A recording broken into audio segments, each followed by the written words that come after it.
Humanianity, a new religious call. Humanianity, religion for us all. Humanity, now we all can see. Humanity, how much better we can be.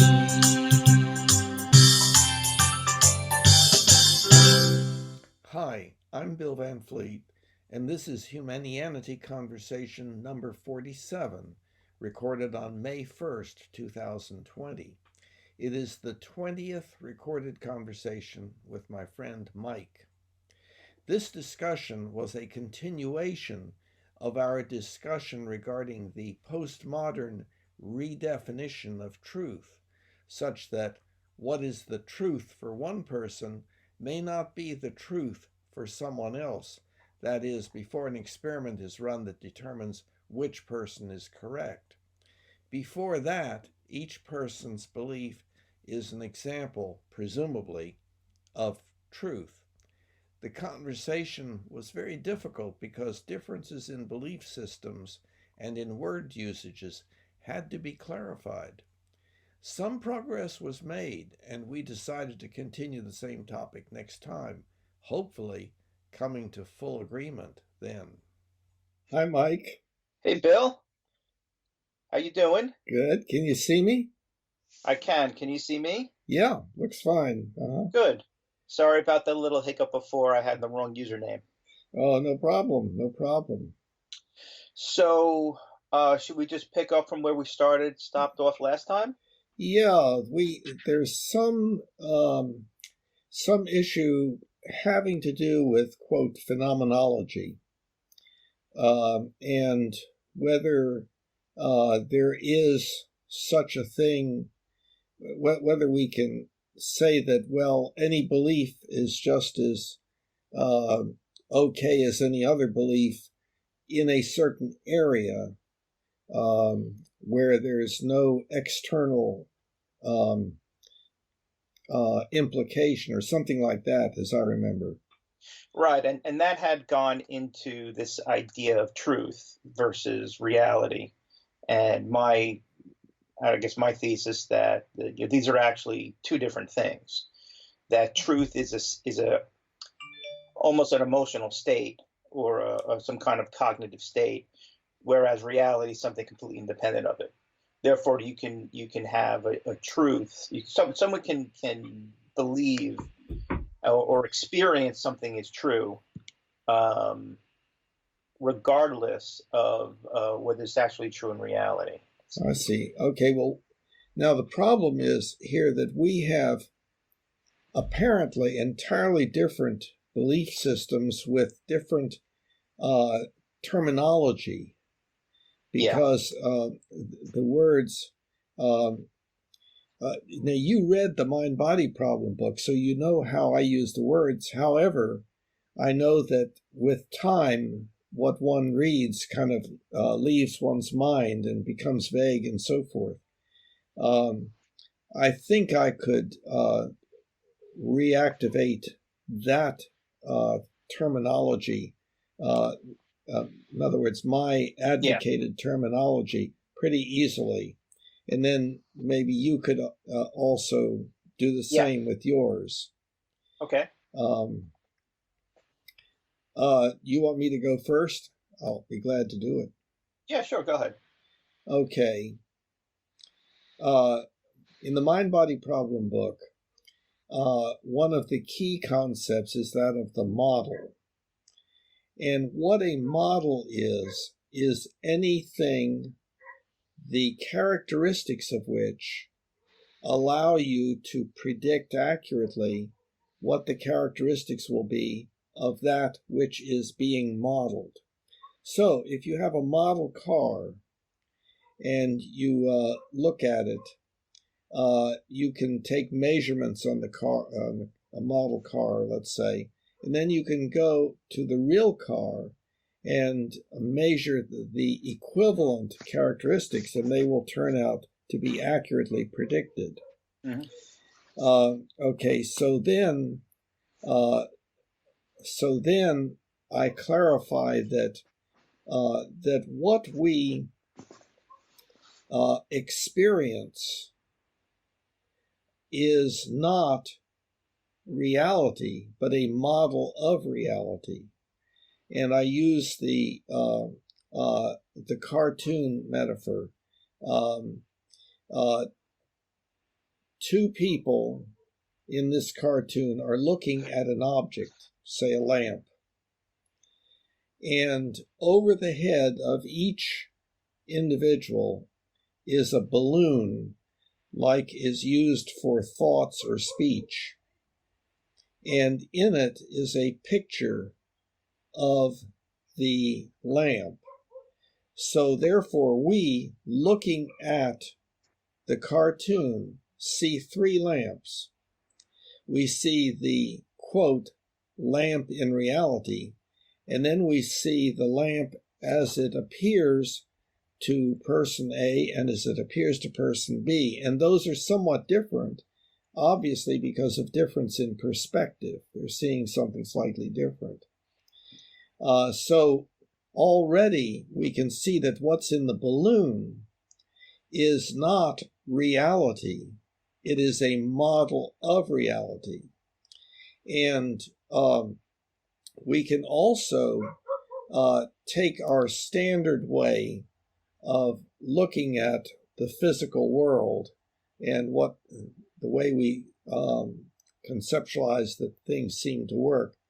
And what we would say is that what happens is that light bounces off of the lamp and travels into the eyes of the individuals.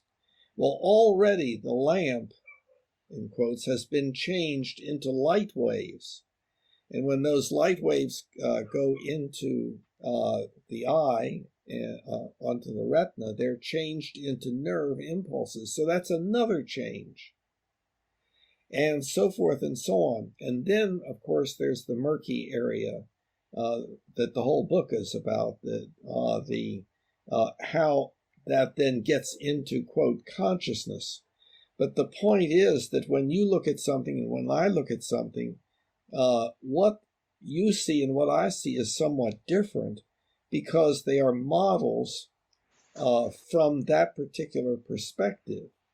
Right. And so there is your model, my model, and then there is reality. Okay, so what we can say is then that our perceptions are perceptions of reality, models of reality. Our beliefs are beliefs about reality, models of reality. So our beliefs are not reality.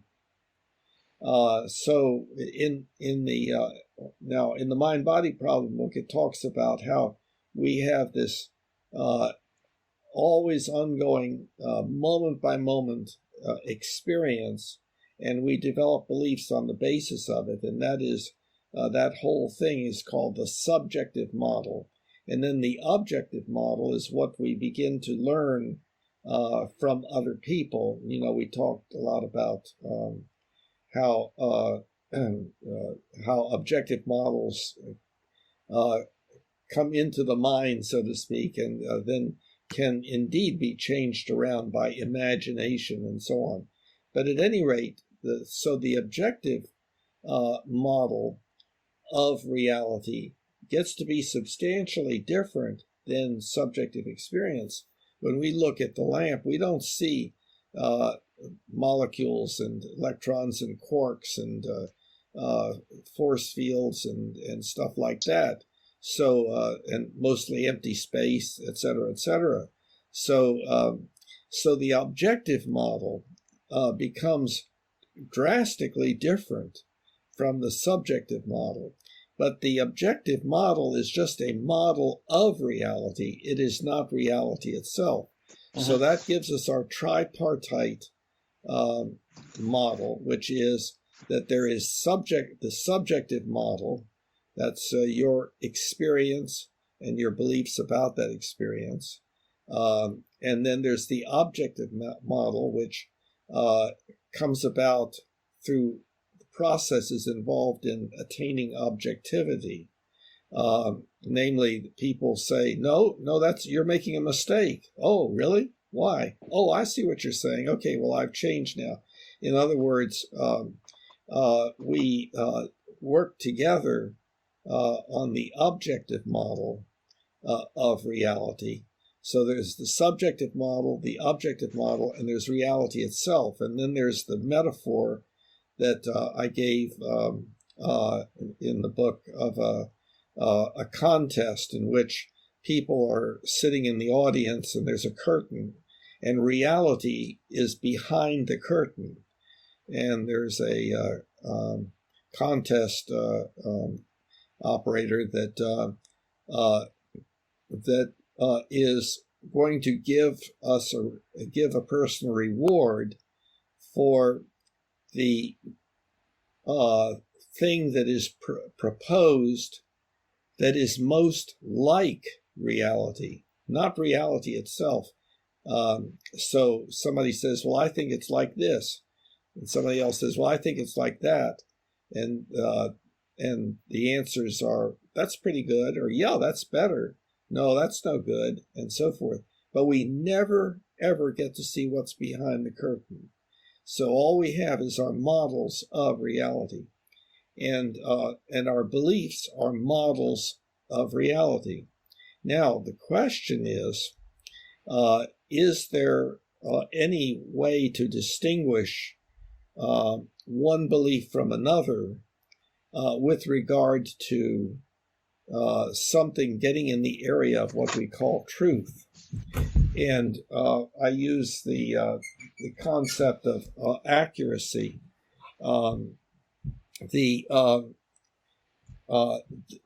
And it's based upon one thing, and that one thing is predictability.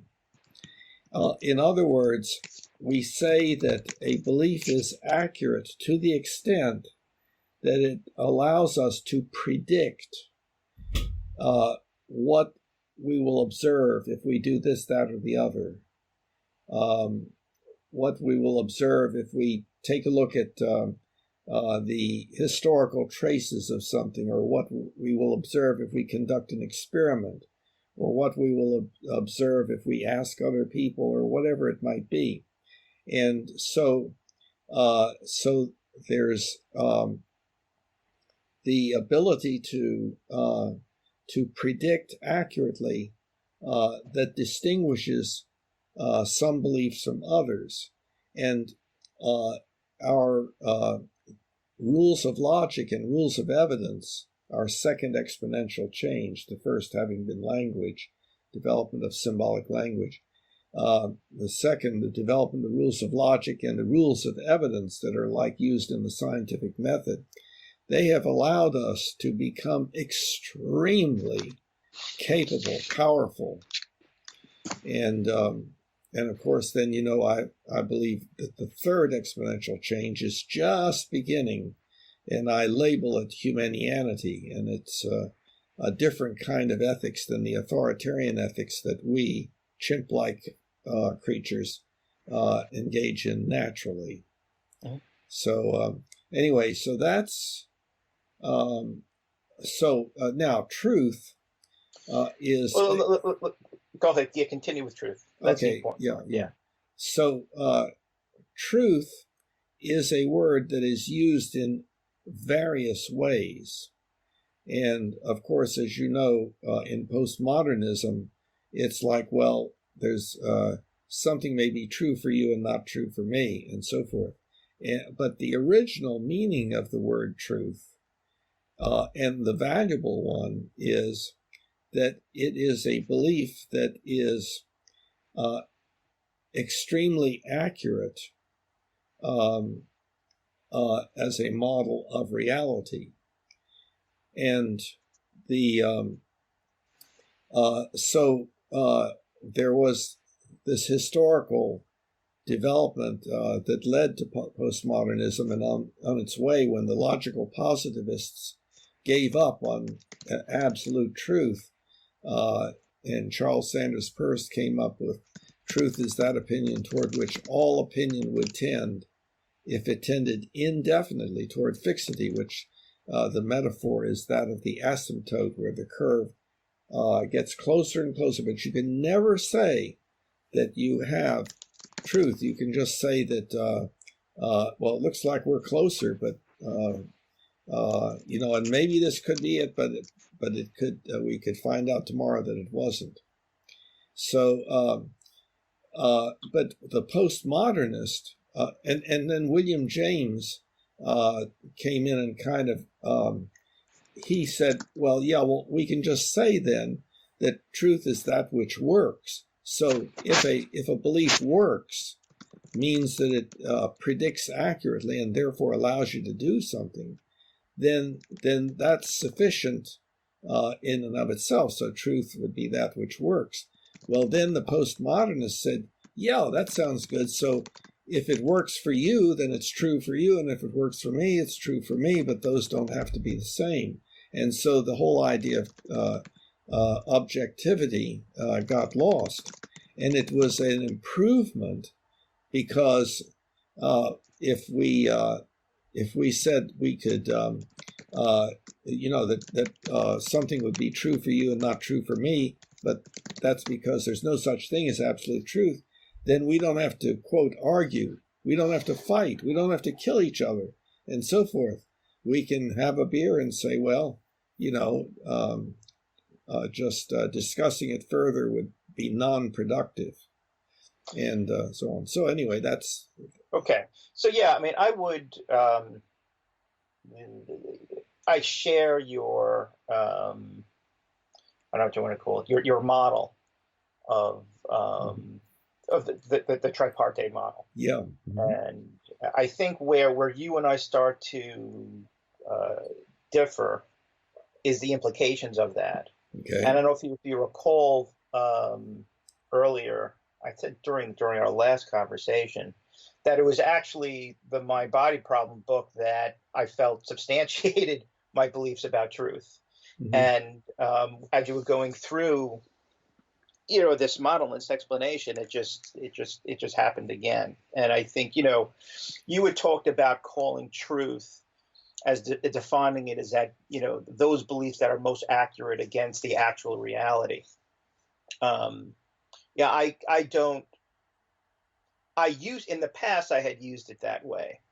But the older I've been getting and the more that I've been studying philosophy and psychology and lots of different things and talking to you and just experiencing different things, I'm starting to use it and really believing it to be different in, than the idea that truth is what is most accurate against reality. So let's just take a look at that for a minute. Mm-hmm. using the tripartite model. So if you are saying that truth is those beliefs that are most accurate against reality, I agree. That idea and that model of truth, that definition of truth, that kind of almost works perfectly for those experiences that can be shared with others. With something that I'd call an objective experience. So you and I can both look at a house. We're both humans. We can share the experience. We can come to this idea of truth in terms of, is the house square? Is it an oval? Is it a triangle? Is it a pyramid? Et cetera, et cetera. Mm-hmm. And even though both our minds are going, we're not really getting an exact model, an exact replica of the house. Like you described, you have these two balloons. The people experiencing those two balloons and having that perception, they're identical enough where we can make some assumptions that, well, if one person says it's square and the other person says it's square, then we can argue, we can be relatively confident that the house is indeed square. So, but the reason why I said that semi works, it almost works perfectly, is because we can't be sure, because as you said, we're not really, we're experiencing the house through light waves and then through nerve impulses and going through a whole series of derivatives. Now, where it completely breaks down, which is why I'm really breaking with this idea of defining truth as way, is for those experiences where we can't share it with another person. Those experiences are what I would call phenomenological experiences. Things, emotions, thoughts, beliefs about things that, beliefs about supernatural things, beliefs about things being right or wrong, value judgments. When you start talking about truth in that context, the definition of truth being that which matches a certain reality, I posit, completely breaks down. Okay, I'm worried because I put my finger up a little bit earlier, and you didn't see it. I'm sorry, I didn't have the Skype. The Skype was minimized by accident. Go ahead. Yeah. Okay. I'm sorry. No problem. But the problem is there's some assumptions that you're making about my belief system. Okay. Yeah. That are not entirely accurate. Okay. One of the things that is one of the things we ought to clarify, which I think we both agree to, is that we can, if we somehow were able to really understand how accurate our beliefs were, beyond just the rules of evidence and so forth, we would not necessarily say that a belief was 100% accurate. In other words, so when we say, yeah, that's true, we may, it's not necessarily a binary decision. So something either being true or not true, that frequently is perfectly satisfactory. Is it true that we turn right at the next intersection? No, it is not true. We turn left. So that's binary. But there are lots of other kinds of responses having to do with measurements that are more whatever you'd call it, scalar, and therefore like, well, it's about 75% X. No, I think it's 80% X, and so forth. So something may be more true than something else if we're referring to the degree of accuracy. But now, that was my first raised finger. The second thing, though, is you were listing entities that were entirely in different categories. They were different kinds of entities, like emotion. That's not in the same category as belief. And we may also,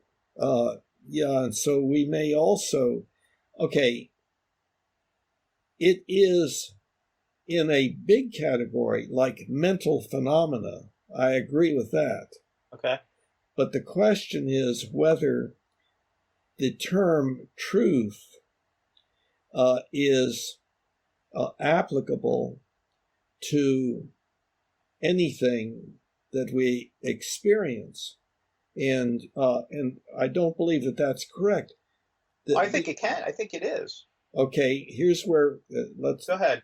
Yeah, go ahead. Yeah, so an emotion is neither true nor false. Now, I understand the way people use words poetically. Yes, you can say, oh, well, that's a true emotion, and so on, and that would have some meaning, like the person wasn't putting on or something like that. But but the meaning of truth, as we were originally discussing it, had to do with accuracy of belief. And so now you also put in the category things like values. Now, a value, I agree, can be a belief, but and I would assume it would be like an ethical value. But there, we're talking about existential beliefs versus ethical beliefs. And all of this that we were talking about accuracy of belief and so forth, had to do with existential beliefs, not ethical beliefs. And so ethical beliefs are modeled with sentences that have the word should in them. Let me go ahead. I think you beliefs and values are existential if you add another person's judgment. And this is something I'm sure as therapists we've experienced a lot. We've experienced somebody saying, I'm very angry, and experiencing the anger and yelling and screaming and hitting. And the people and the therapist would say, well, anger and insecurity are two sides of the same coin. What you really, you might be feeling anger, but what you're really feeling is insecurity. You need to get in touch with that insecurity, because this anger that you're feeling is not what you're really feeling. So I think even beliefs and values can be subject to truth if you add in another person's judgment. Okay, about whether or not they really exist. No, I understand that, but we're getting into right now, the problem is that you are using existential versus ethical in a slightly different way than I think. Mm-hmm. It's hard because we naturally tend to talk poetically and metaphorically and so forth. But the difference between existential and ethical beliefs is the difference that philosophers have referred to using is and ought. Like there's the way things are and the way and what ought to be. But then again, that's not good at all, that description, because an existential belief can be something like ought. According to the map, it ought to be around the corner to the right. That's an existential belief, not an ethical belief. Ethical beliefs are about what we should and should not do, and they are created in us by the cultures that we grow up in. And there, I know already that's... We had discussed that last time about how true that is, but that was a whole 2-hour conversation. Yeah. Let's stick with this. So, yeah. I still don't see the difference here. Okay. A belief and a value can be subject to an existentialist test about whether they really exist. If you have another person in the mix, that person has to judge whether or not the person who says they're angry is really angry. Well, see, now, here again, there is a slippery area where I think you're using the words differently without realizing it. Okay. If I say that I am angry, that's an existential belief. That's existential means an existential belief is a belief about existence, about what exists, right, or has existed, or might exist in the future, or will exist in the future, and how it all works. Right. An ethical belief is a belief about what I, or you, or everyone, or no one should or should not do. No, I'm aware of that too. And do. Okay, so now. But we're talking about truth, right? No, wait, though. Go So, ahead. so, if I believe that I should not steal, uh, your belief that I have that belief would be an existential belief. Exactly. But my belief I should not steal is an ethical Ethical belief. beliefs. Correct. Right. So Yes, you we're, can we're have speaking the same language. so you I'm not can going to confuse you. okay, so you can have existential beliefs about my ethical beliefs. Correct. You can have an existential belief saying that, well, that ethical belief of yours, Bill, is going to cause you to run into trouble. That Right. would be an existential belief. And my whole thesis is that for experiences that cannot be shared between two people, the idea of judging an entity, an existential entity, whether something actually exists or not, as true or not, is almost oxymoronic. You can't even you can't use that word truth. Well, wait, see, here you referred to an entity as being true, but we're using the word true and truth having to do with beliefs about entities. That's where we're missing the marks. Yes. That's not what I'm talking about. Okay. I'm not talking about whether or not it is actually true you shouldn't kill children. I'm talking about the person's experience of that belief. Doesn't matter what that belief is. Doesn't matter whether it's true or not, or whether I don't want to use the word truth. It doesn't matter what belief that person has in his head. What I'm talking about is when you bring someone else into the mix and that person judges whether or not that belief is true, like whether you really have that belief. So somebody says, those are two different things. Things. Let me clarify. Use better words. I mean, let's use a situation. I don't think I believe that killing children is good because it's good for society. And then somebody else comes in and says, no. You don't really believe that because of ba ba ba ba ba ba ba ba. Okay, that's not because that's just not true. It's not true. You don't really, that belief that you said you have does not really exist. That's the situation. Wait. Let's make sure. In other words, what you're saying is that the person was lying or was making a mistake about his own beliefs. That's my point. I'm sorry, Bill. You mean the other person is saying that about the other person is saying to me, I don't really believe that.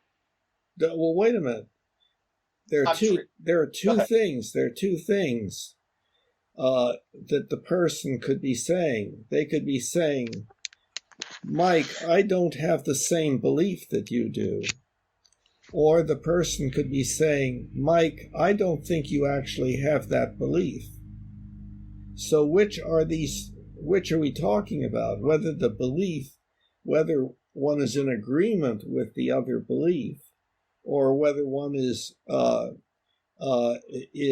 convinced that the other person's report of having that belief is an accurate report. Either. You see, you cannot state to somebody when they are. Okay, let me say, you cannot judge in any way something that someone is experiencing as the truth, because truth happens inside somebody's head. This is my whole point. So I got lost there. Okay. Go back over that. Can you say it again? Let's take a look at that first sentence. Okay. I'm going to make maybe if I say this in a way that's comparative, it'll be easier to see. If I say that I Well, believe that. can you make the statement first? Just repeat the statement. I don't remember exactly what I had said. Yeah. Okay. Unfortunately, but let me say it this way. Okay. I'm going to use even better than that. Me and you, we both see two houses. I say to you, that house looks square. And you're looking at that house also. And that's the critical piece. You're also looking at the house. We can both see the house, even though we're interpreting it differently. And we can make some conclusions, some analogies, some inferences based on, well, I'm a person, he's a person. I can make some assumptions that he probably sees the way I do. So what I'm seeing, he's saying that's a square. So that means what I'm seeing too, I'll agree. Okay, yeah, from what I know and what I've experienced in my past, I would say that looks like a square. Would you agree that's true? What I just said. That's what you were saying inside those two bubbles. Remember in the mind-body problem book? Yeah. No, Is that I what's got happening? distracted actually momentarily. Okay. So say it again? Yeah, please. Okay. So you and I are both looking at a house. Yes. And I say to you, Bill, that house looks square. Uh-huh. And you're looking at the house, and even though we're not really seeing the house, we are, it's going through light waves and then into our minds and whatnot. You can make certain assumptions based on the fact that I'm a person, you're a person, we both have the same pairs of eyes, but the same pairs of minds. It's most likely probable that what you're seeing and what I'm seeing is, and our own perception is the same thing. So what you're seeing, you can call that a square. What I'm seeing, I can call that a square. We can agree, yeah, that house looks square. Okay? Now, yeah, okay. Here's where that works. I can critique you, or you can critique me about whether or not I saw that house, because we can both see the house. Right. Okay?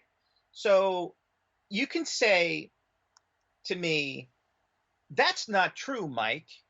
The house is not square. It actually has a triangle on top. It's called a roof. And we can debate about this because we can both see the house. We can debate about what is true about the house because we can both see the house. Even though our perceptions are different, we can work towards agreement on that. Okay, but that what you're talking about right now. Well, but I'm not done yet. I'm not done yet. That's not my point. That's just. Well, that's can just I just introduce that? Go ahead. That we may not be talking about the same thing, or we may be using words differently. So the words have to be defined. We have to know how each of us is using the words. But go ahead. Okay. You want to go through the word definition? Would you like to do that, or before I continue to the relevant scenario, or should I just? The question is whether you saw the roof as I did and chose not to include any reference to that in the label that you are applying to the house. Exactly. But the key fact there, Bill, is that you and I can both experience, you and I can both have the same experience of the house. We can both see it. Objectivity. Right. Okay. So I can accept truth to a degree can apply to something objective. Even though we're both seeing it and we're both interpreting the image and the light and the neuron firing and everything that's happening in our heads, I can accept that, well, we're both seeing it and there's some idea of truth in terms of it matching reality, because we can both kind of have a shared experience. Okay? So let's make sure that we know how we're using the word truth. Well, in this way, I'm using it the way you're using it. Uh-huh. Okay. Are we going to continue to use it that way? Yeah, because I'm going to show you. I think show you how it breaks down when you don't have an experience that can be shared. Well, now let's recognize that I fully realize that there are many things about which one cannot know, cannot have any confidence in the accuracy of their belief. So you could ask me, is this true or false? And I could say, I don't know. Right. So, maybe. Right. Let me. Okay, go ahead. Let me go for that other thing, and then I even thought of another way of explaining this. Okay. So let's replace the house with a statement. Not the statement that is, Bill, that house is square. Let's replace the statement with, Bill, killing children is wrong. Okay. Or Bill, killing children is right. Or God exists. Let's just say that. Let's stick with something existential. Okay. God exists. Mm-hmm. Or I believe God exists. Let's just say that. Let's really be accurate. Now, I have no way, you have no way of sharing my experience of that belief like we do with the house. You and I can share objectively the experience of the house. So we can argue it's subjected to some type of truth, even though it's imperfect. Mm-hmm. But when it comes to that statement about, I believe God is real, or I believe in life after death, or life after death is real or not, that is something where I think the postmodern idea of truth is in full bloom. Well, now, the life after death, I watched a video recently of there are about 7 people, I think, who kind of specialized in that area of near-death experiences and out-of-body experiences and past life regression and so on. Now, hold on. I didn't say that. I said life after death. I didn't say near-death experiences. I didn't say ghosts or anything like that. Right. But I'm saying that they presented anecdotal evidence which seemed very convincing. And they were talking about, using the rules of evidence of science to ultimately come to a decision as to whether indeed there was life after death or not. Now, of course, there could be life after death with no evidence being produced in this life of ours. In other words, a person could exist somewhere else, not in our, quote, reality, and then come in for a brief time, and then go out with the coronavirus or something, and not ever come back. And so there could indeed be life afterwards. Well, then you get into things, you get into the issue of probability.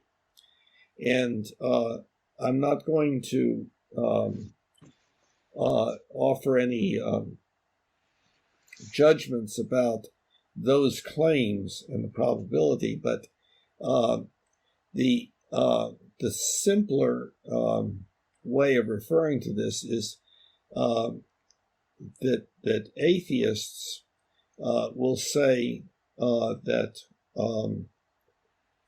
some atheists will say that you don't believe in Zeus, you don't believe in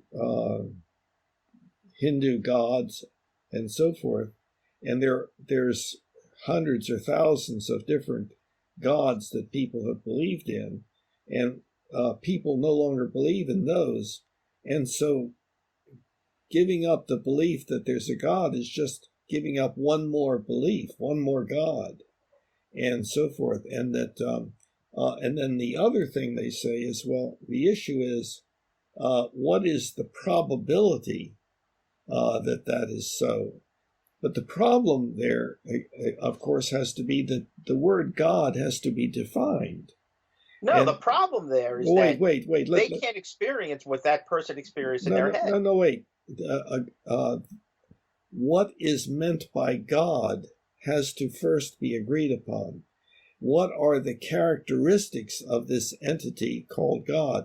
Then maybe one could develop some experimental design that would throw light on the probability that that existed or not.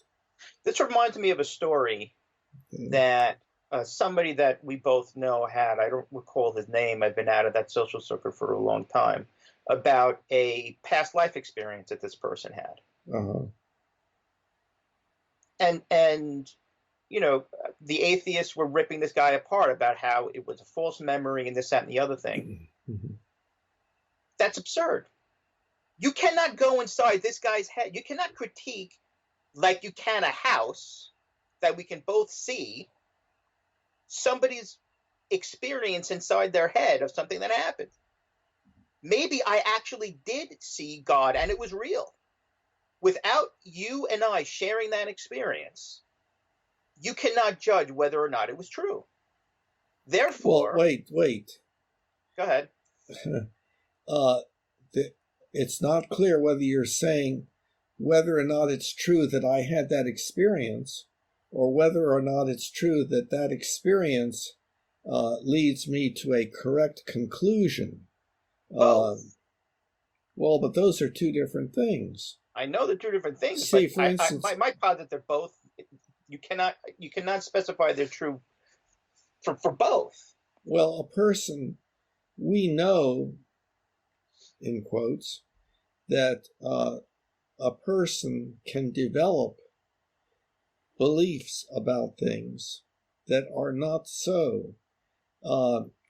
They can see things that nobody else can see, and yet it is quite understandable as a part of delirium, and has only to do with whether certain neuronal pathways in the brain are active or not, as in, or whether the person is having some kind of local seizure, or non.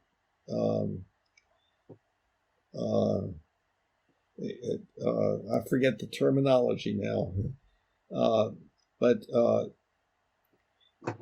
there are kinds of seizures where a person can have a certain experience over and over again. Every time the seizure occurs, which can be seen on, a functional MRI or something like that, then the person has this experience. And yet the experience is not an accurate model of reality. The person can see something that nobody else can see, and it is reproduced simply by stimulating certain parts of the brain. Or the person can be given a psychedelic substance and see all sorts of things, while the brain is functioning differently, but that doesn't mean that that is actually so. We know that we can wait. We know that we can have, yes. You mean true, not actually true, or not actual reality? We know that we can have experiences of seeing things. Wait, Bill, you said not actually so.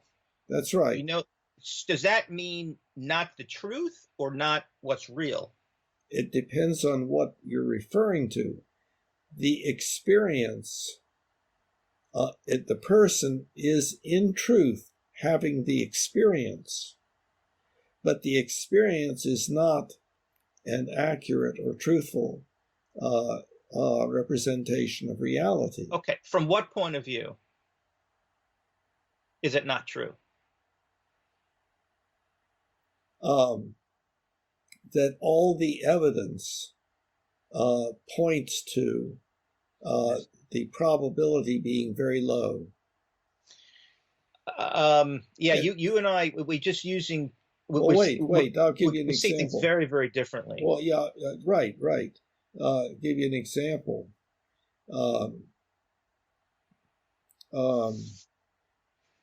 Well, there's stage hypnosis. And so the stage hypnotist, gets people out of the audience that seem to be responding, and then goes ahead and has them see things and manipulate things and so forth that everybody else can see does not exist there. Or have them be unable to see things that are there. So we know that experience, a person can have experience of things, entities, that are not accurate experiences, that they are experiences caused by an abnormality in functioning of the brain. Can you explain accurate experiences? Yes. I don't get it. Yes. Let me expand on that point for a minute. If I am a schizophrenic in a schizophrenic state, and I'm seeing aliens come down from the sky, I'm really seeing aliens coming down from the sky. It's true. They're coming down. Wait. Those are two different things. I agree with you that you are actually seeing it, but that it is actually happening is false. I don't understand. I don't believe that. So you do not believe that there is such a thing as delusion or hallucination? From another person's point of view, I'm seeing you go through a schizophrenic state that you're seeing aliens coming down from the sky. From my point of view, it is not true that aliens are coming from the sky. Right. But in your head, it's true. They're actually coming down. That's my whole point. My belief is that it is true that they're coming down. I believe that my perception is accurate. When you use the word beliefs and accuracy, you're implicitly assuming a third, an objective state that is not happening in reality. In reality, that person and me, we're not stepping aside and seeing what's real. You are having an experience and I am having an experience, and our minds are manipulating things in such a way to make you see aliens and me not.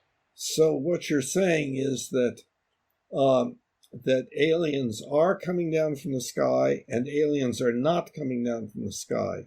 At the same time. At the same time. In terms of phenomenology and truth, that is. Now, in terms of what's real? I think that that's a distortion in language.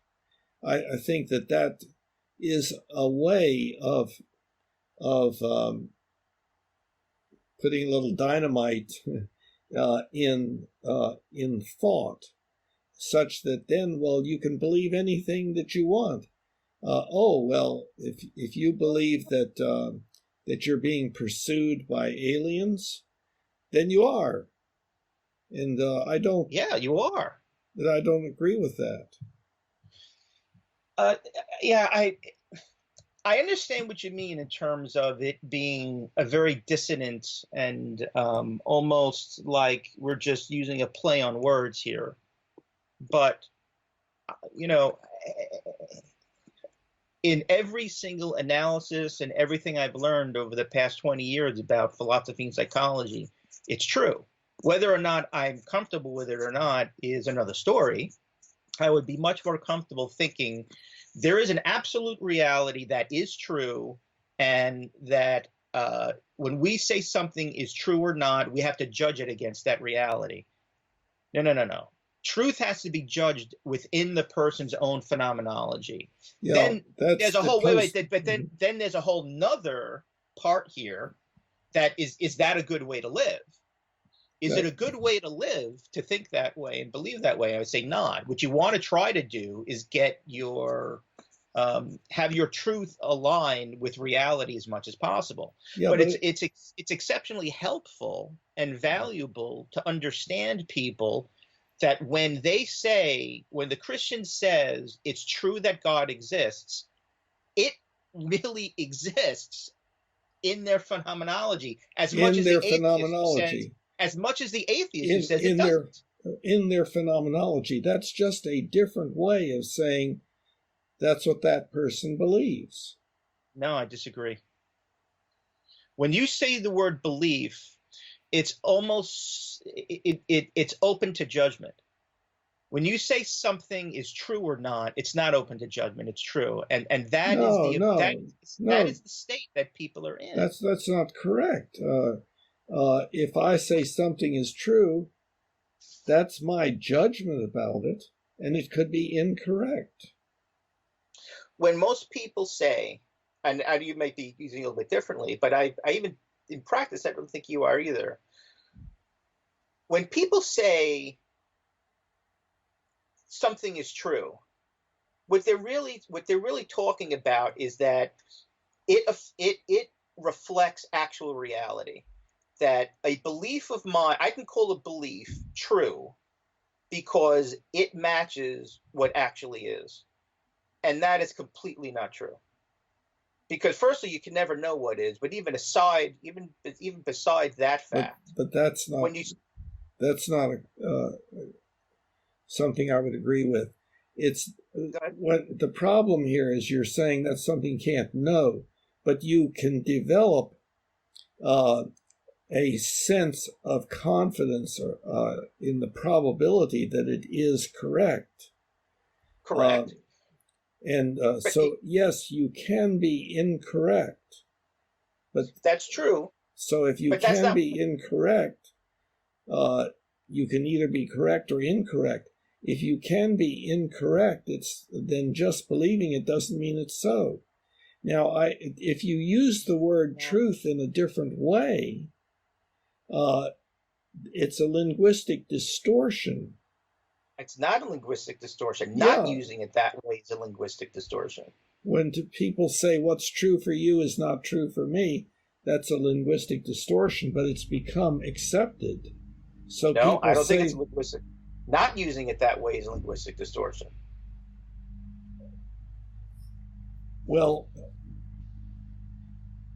if our beliefs about the coronavirus are incorrect, we are likely to have a much worse problem than if we have accurate beliefs about the coronavirus. We're also talking about an objective experience, which I posited before, and I acquiesced. I said, for an objective experience, I could almost say truth in the way you're talking about it is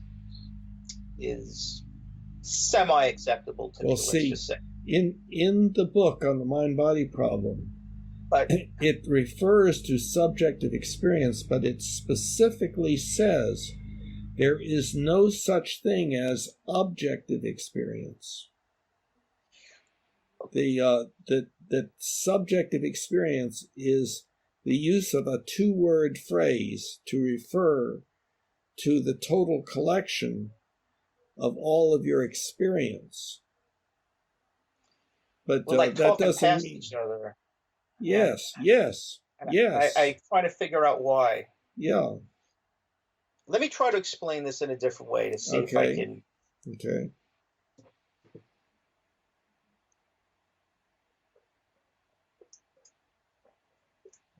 Let's take an existential belief about something that. Let's take an existential belief about a subjective experience. You can't even use the word subjective experience, though, because that assumes a certain degree of objectivity. Let's take a how would I say this? An existential belief about an experience that two people can't share. Okay? So let's just take that for a minute. That would be that would be everything. That would be everything. And this is my point, but let me continue. Mm-hmm. So the accuracy of that belief is behind the curtain of reality. I'm sorry. That's an entirely different use of words. Well, you talked about that there is a reality, an actual reality that's behind some curtain that we can never know. Right. Okay. So what I'm saying is that the key point in that was what we're saying it is like. It's right. for instance, like the atom is like a billiard ball. Well, no, the atom is like a set of billiard balls arranged in this particular way. Right. Except, well, no, it's not exactly that way. The billiard balls are really waves in what? Waves in nothing. Or right. So it's we're using the content of our subjective experience, the things that we quote know or have experienced, and we try to use them to make a model car, only in this case a model atom or nucleus or whatever that has the properties to it that allows us to predict the results of experiments. But you cannot do that with this situation I just explained. It's behind the curtain permanently. If I am saying I have an reality is behind. If I have an experience of an existential belief about something with an experience we cannot share, it is impossible. But wait, it means the experience can't be measured. It can't be judged. The only way you can know that experience is through what I'm telling you. Going back for a minute, maybe it's inconsequential, but when you talked about the reality thing, you used words in a different way than I do. But I don't think you realized that. Go ahead. That was not your main point, I think. And so, trying to stay with your main point, I understand what you're saying. Let me try to put it simply. Okay. There are all of those things in your mind. I can't see them. There are all of these things in my mind. You can't see them. Okay. Okay. I can tell. I would say they can't be seen. It's more that you can't see them. They can't be seen. Well, what I'm talking about is what I see. Okay. I can't see them. Correct. Okay. Yeah. So we are clear about that. I see all sorts of things. You cannot see my seeing of those things. You can imagine what it might be like to experience what I'm experiencing. And we can find that we use words in a particular way such that it really seems like, yeah, I know what you're going through, so to speak. So yes, we can do that, but again, that is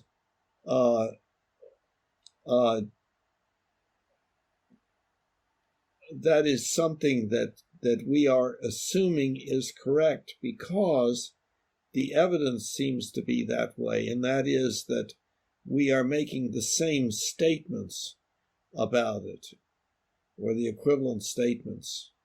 I am seeing something that is red. Okay, then it must be the same color as this apple. Yes, it is. Yes, it is the same as the. So then the examples that you're giving, though, are sensory in nature. That's the only thing where I'm taking it a step further. You said I'm seeing red. Well, you and I can both get that stimulus. So I would like you to talk. Not if we're colorblind. Or not if we're color, but we're still getting some stimulus. We're still getting some visual stimulation into our brain. We just can't sense red. Okay, what I'm talking about is do the same simplified explanation, but do it with an experience that does not require your five senses.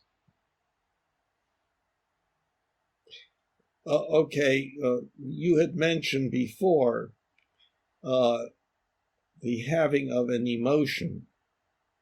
Let's just take that. Okay. In one sense, you could say that is another sensory dimension. You're sensing the thing that you are calling fear or anger or something like that. But we don't tend to do that. We have developed the terminology to use sensory to mean the five senses. Yes, I'm talking about the five physical senses. Right. Emotion is not one of them in this context. Yeah, but it is an experience.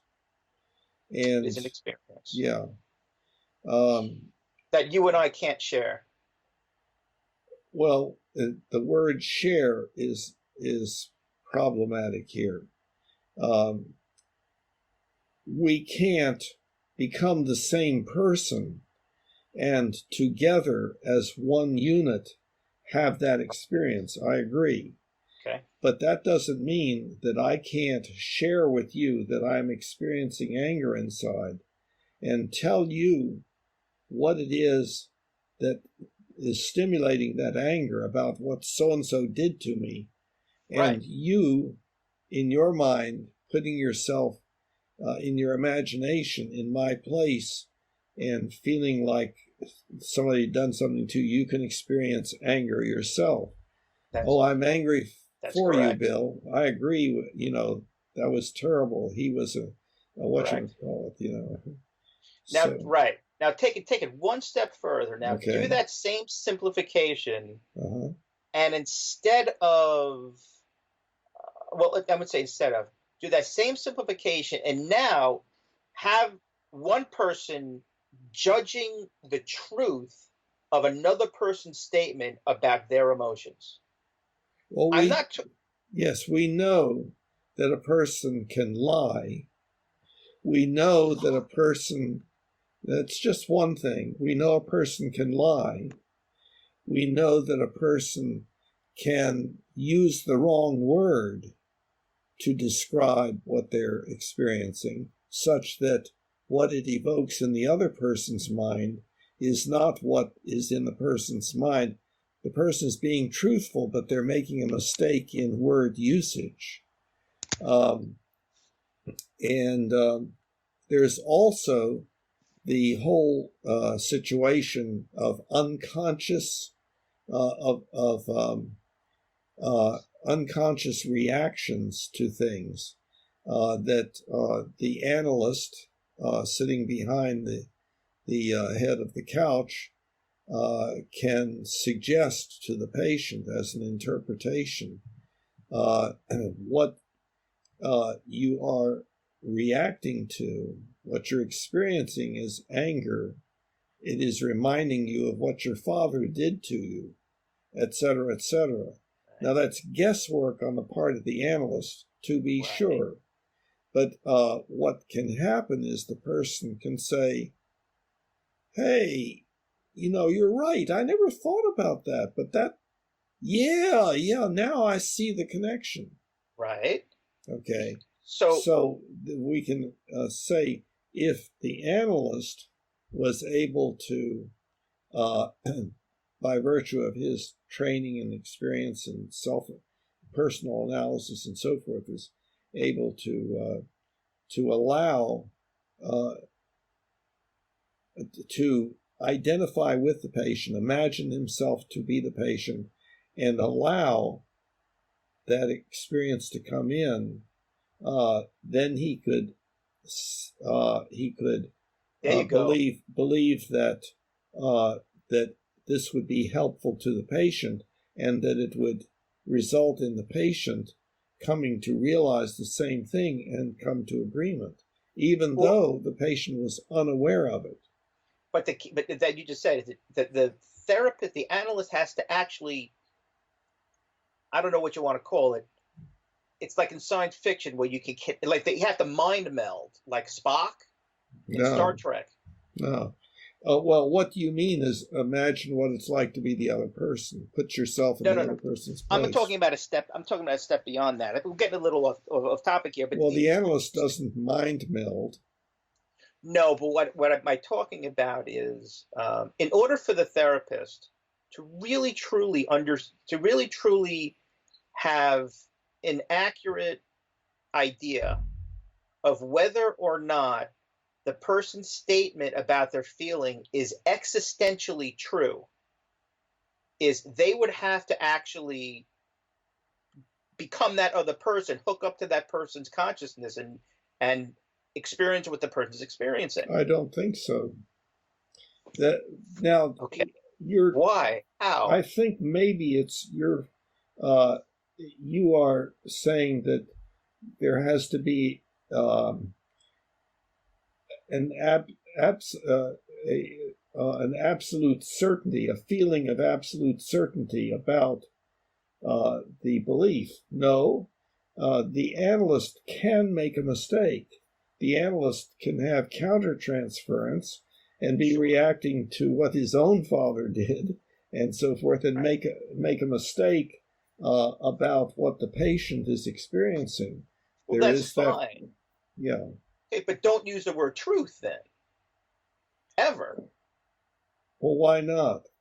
Because this would be a good example that the analyst was saying, well, you, patient, are reacting to the way your father treated you, and you're having anger that you're not aware of. And it could turn out that that was not true, that was a mistake made by the analyst because of countertransference. But you don't use the word truth. The therapist doesn't say to the patient, or he should not, you're wrong, this is not what you're feeling, you're really feeling this. The therapist says, I'm wondering if the possibility that you're feeling this, but you're also feeling this other feeling. Well, that's an issue of technique. I agree with you. It's more than an issue of technique. There is a problem with being authoritarian and presenting yourself as omniscient and all powerful and so forth. That would be a countertransference problem. I understand that, but you don't not say that to practice good technique. Yes, certainly, okay.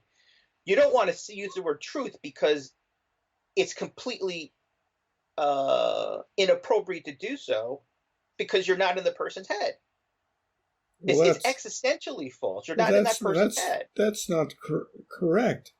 I think that's not true. Okay.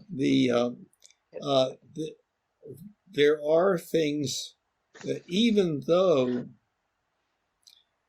well, using our example, okay,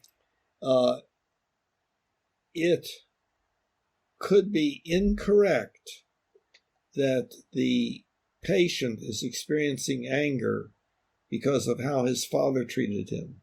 That could be incorrect. It could be a mistake made by the analyst. And presumably there would be evidence that that was a mistake. The patient saying, well, I don't understand. What are you referring to? But that's not what happened to me, et cetera, et cetera. And the analyst may start thinking, maybe I have made a mistake. Maybe that was an incorrect interpretation due to countertransference.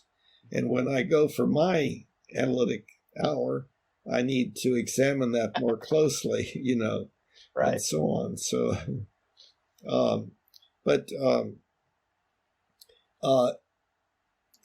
just because one can't be certain about something doesn't mean that there is not the possibility of being accurate or inaccurate with regard to one's belief. Absolutely. Okay. But we're talking about the word truth, which reflects the idea that a certain belief most accurately reflects reality. And you're talking about in this situation, you're talking about a situation where at best it's a very, very vague approximation of reality, because you have a statement from somebody of what the reality is. Well, so you don't use the word agree. truth. I mean, that's what I'm taking an issue. There. The idea of truth is relative. I agree that that there are varying degrees of certainty or uncertainty, felt certainty, or confidence in one's belief. That I can be 99.99% sure, or I can be, about 60%. I wouldn't be surprised if it turned out I was wrong, or somewhere in between. Or I have no idea, I could flip a coin and accept either possibility. Okay.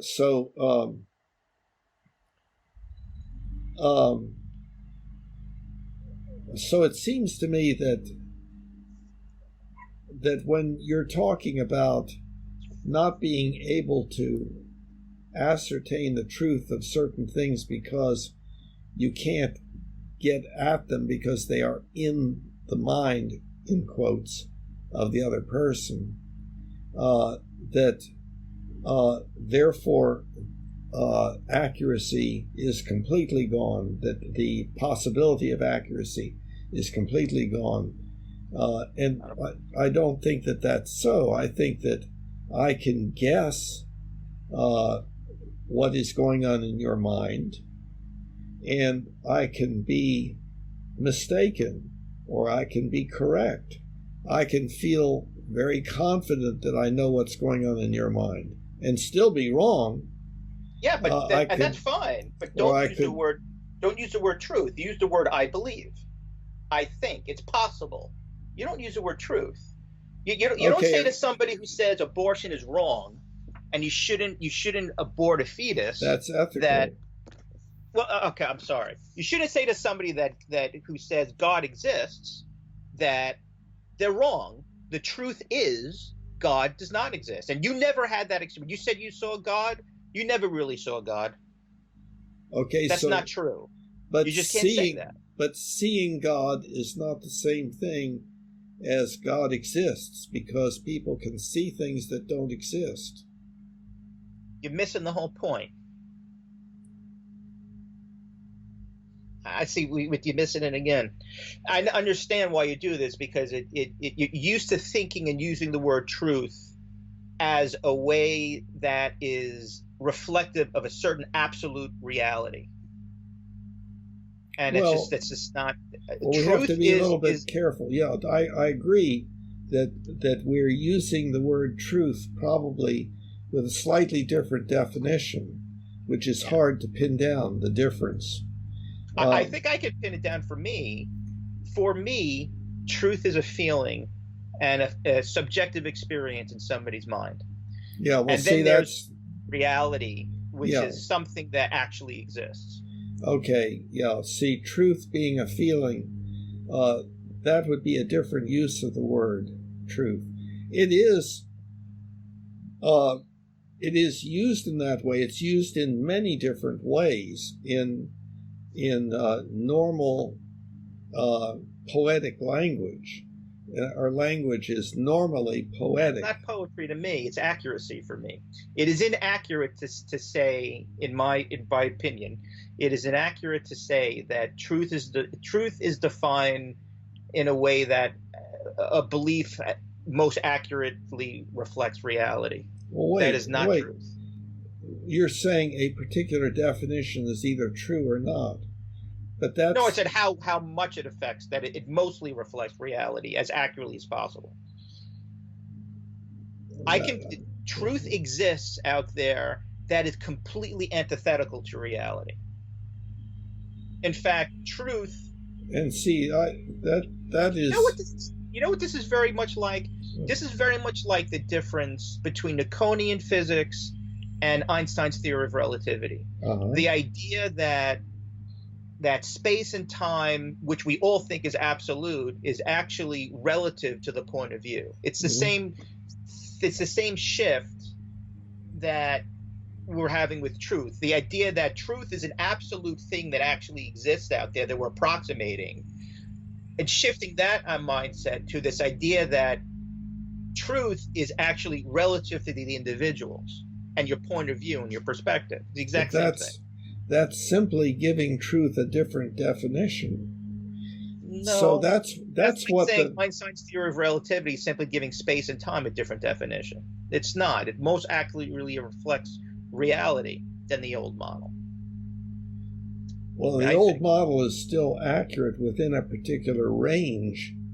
Right. So like it's about, like objective experiences. If you and I can share the same experience, then the old definition of truth is workable, it's usable. But it breaks down in certain situations in the same way Newtonian physics breaks down in, let's say, a black hole. It just doesn't work anymore. Okay. Well, I think when we get into modern physics and so forth, it goes well beyond our capability of understanding it. And anybody listening to us is going to be lost and so forth. So, but I don't think we need to go. I understand the analogies and the pertinence and so on. Right. But again, I think like I spelled out in book 1 on the website,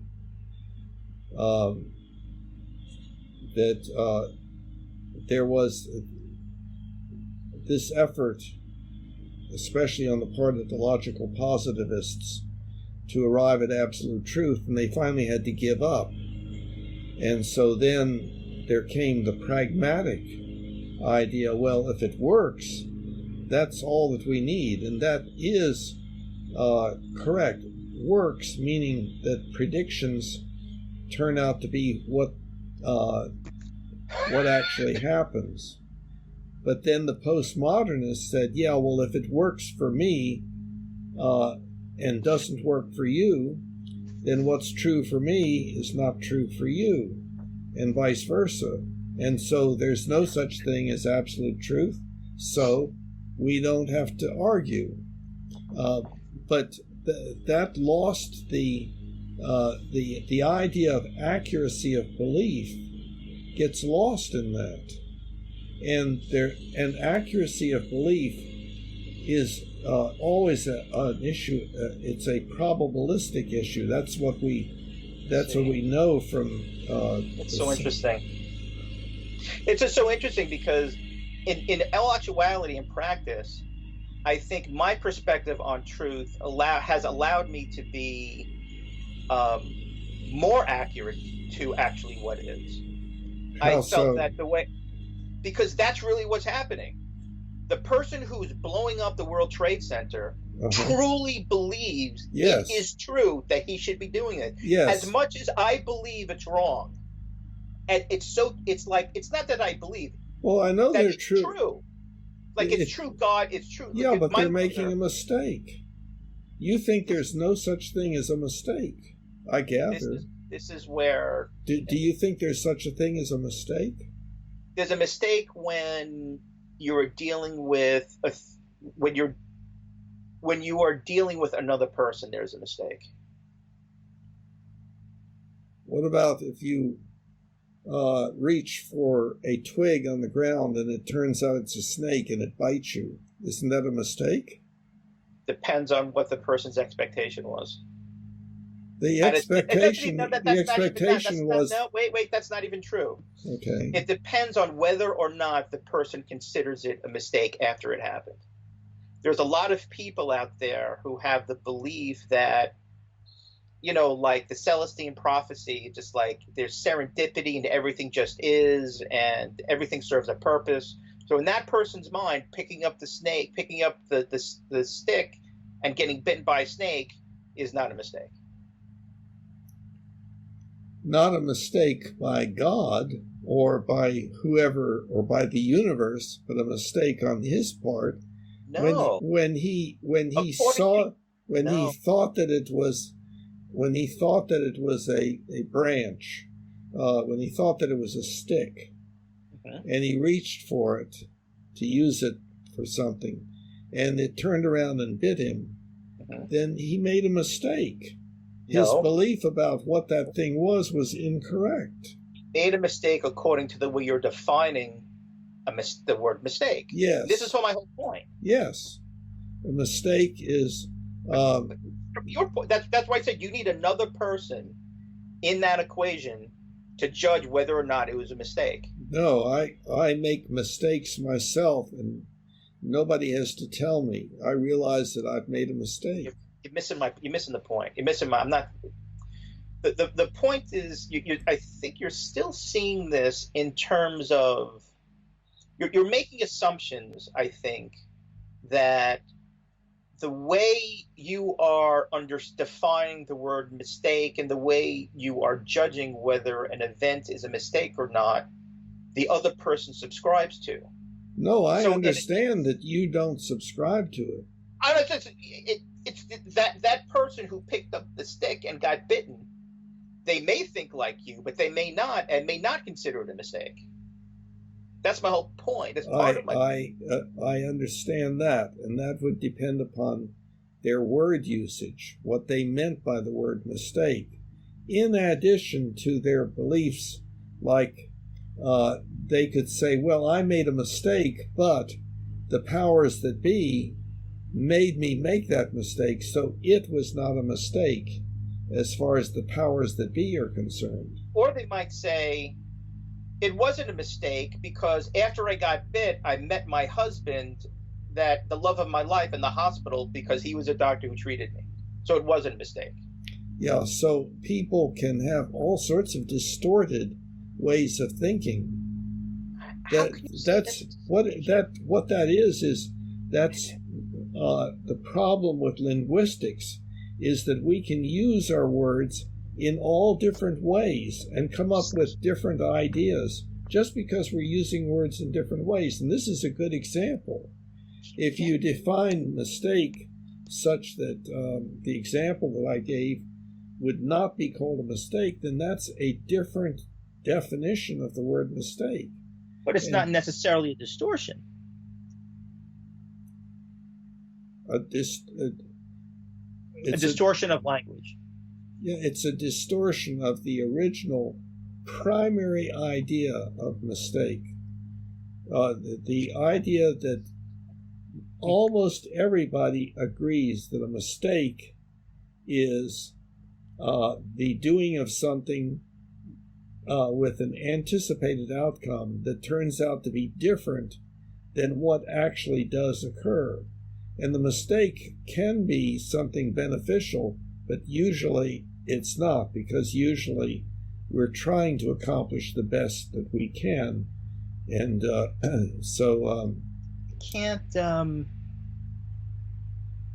I just feel I get very strongly and believe very strongly that the way you're modeling things just simply is not the way it is. I think what you're talking about, I think, is a way of modeling the way perceptions work and the way things work. I think it also is involved with an implicit ideal that there is some type of ideal we should all aspire to, and by adhering to a certain set of rules, so to speak, we can get closer to that goal. And all that sounds really good, and it's very appealing, but I just don't think it's accurate.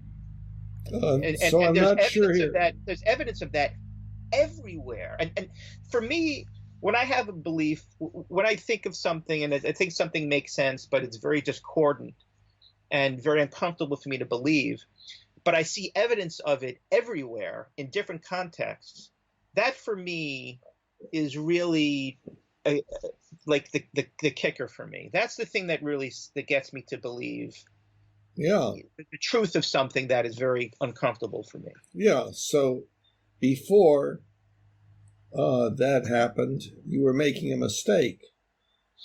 You later judged, and you realize now that there was a more accurate belief. Right.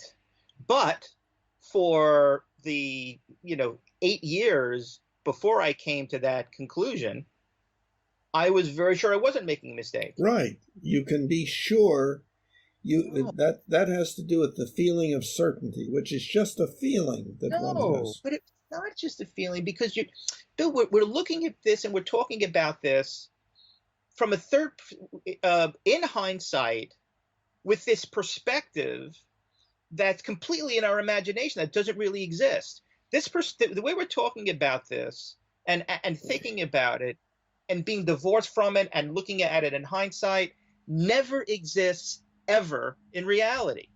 In What reality, is the everybody is this? always What never exists in reality? you and I are never able to see outside of ourselves, outside of the present moment, ever. Okay, I We're agree with only, that. we're only We can use our imagination, and we can have beliefs about what is right. out there.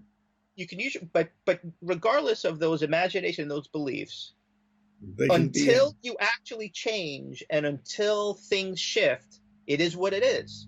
So for those 8 years, is what it is. That's your another belief, phrase. That's your poetic. it's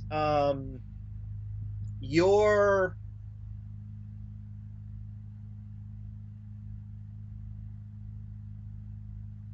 let me see if I can say this. Okay, the way until you change, the way you are is all there is. So for those 8 years, Well, there's no such thing as reality then. The tripartite model. no, there is such a thing as reality, but it is, in order for you to Well, that reality let me finish. depends on what's in your mind. That's not the concept. That's No, it's okay. we're talking. You're implicitly making the association between truth and reality again, which I'm not. I'm not. No, truth. Truth. A belief is considered. Well, now we have to make sure we're not just talking about logic, because truth is a property of a proposition, and it doesn't matter. Doesn't have to do with whether it's really so or not.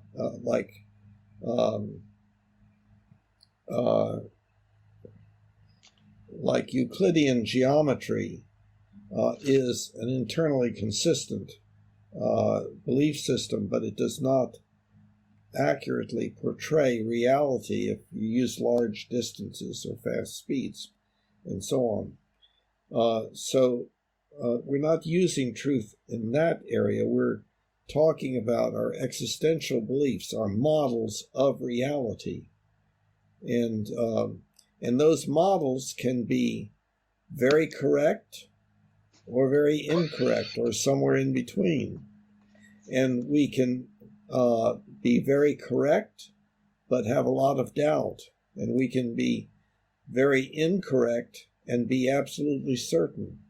That feeling of certainty is no good evidence that the belief is so, especially if somebody else says no. You're still looking at it you're still looking at it from this objective perspective that does not exist inside of somebody's head. Let me see if I can answer you a different question. Okay. So, Bill, my mother believes that the truth is God exists in heaven. He's sitting on a throne in a mansion. Mm-hmm.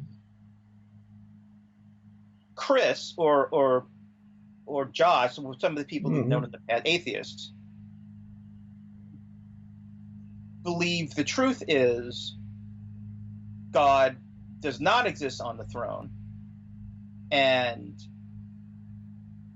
let me even say this, let me use it different. Let me say more about the way I'm really saying it. My mother, let's see if I could hold on, let me just make sure I formulate this properly. My mother would say, it is true that God sits in heaven in a throne in a mansion. Josh says, it is true that God does not sit on a throne in heaven. How do you account for those two statements in your model? They're both saying it's true. Yeah, but when we say it is true, we're saying that we believe it is true. But no, that belief can be mistaken. We can't say that, Bill, because that's not what they're saying. We're making an assumption. We are projecting the way we are using language and our own belief systems on another person. We can't do that. We have to take what these people are saying at face value. Josh is saying it's not true. My mother is saying it is true. I don't think that we have to take at face value anything that anybody says. To be most accurate, if the goal is to have accuracy, you don't think that's ideal? No, of course not. Then you see, you'd be being preferential. It seems to me. Well, I don't know what that means, preferential. Well, I think that what's going to wind up happening, what often does happen, I think, is that you make some kind of value judgment about which person is closer to the what you would say to be true, and reject the other person, which is what happens all of the time. When it's the way I see this is Josh has a conviction. He has a strong belief that something is true, and his experience of that is exactly the same as my mother's. Even though they're polar opposites, the experience is exactly the same. Confidence. Confidence. Maybe you could say confidence is that which makes a belief true. No. A person can be confident that they're right when they're wrong. Right or wrong, you have to define that a little bit more. What do you mean by right or wrong? Accurate or inaccurate? Against what? Against reality, I'm assuming. No.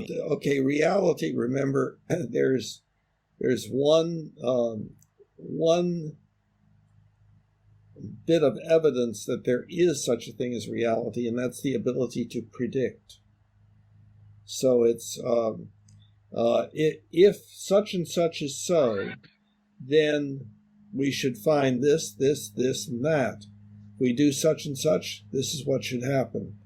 If it's not so, then that should not happen.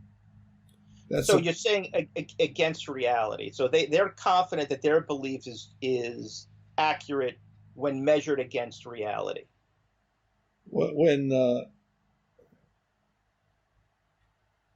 Well, measured against reality, it depends on what that means. But probably I would be agreeing with you.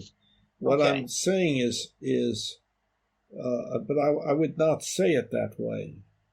I would say that if this belief is accurate, then if I do the following, I will experience the following outcome.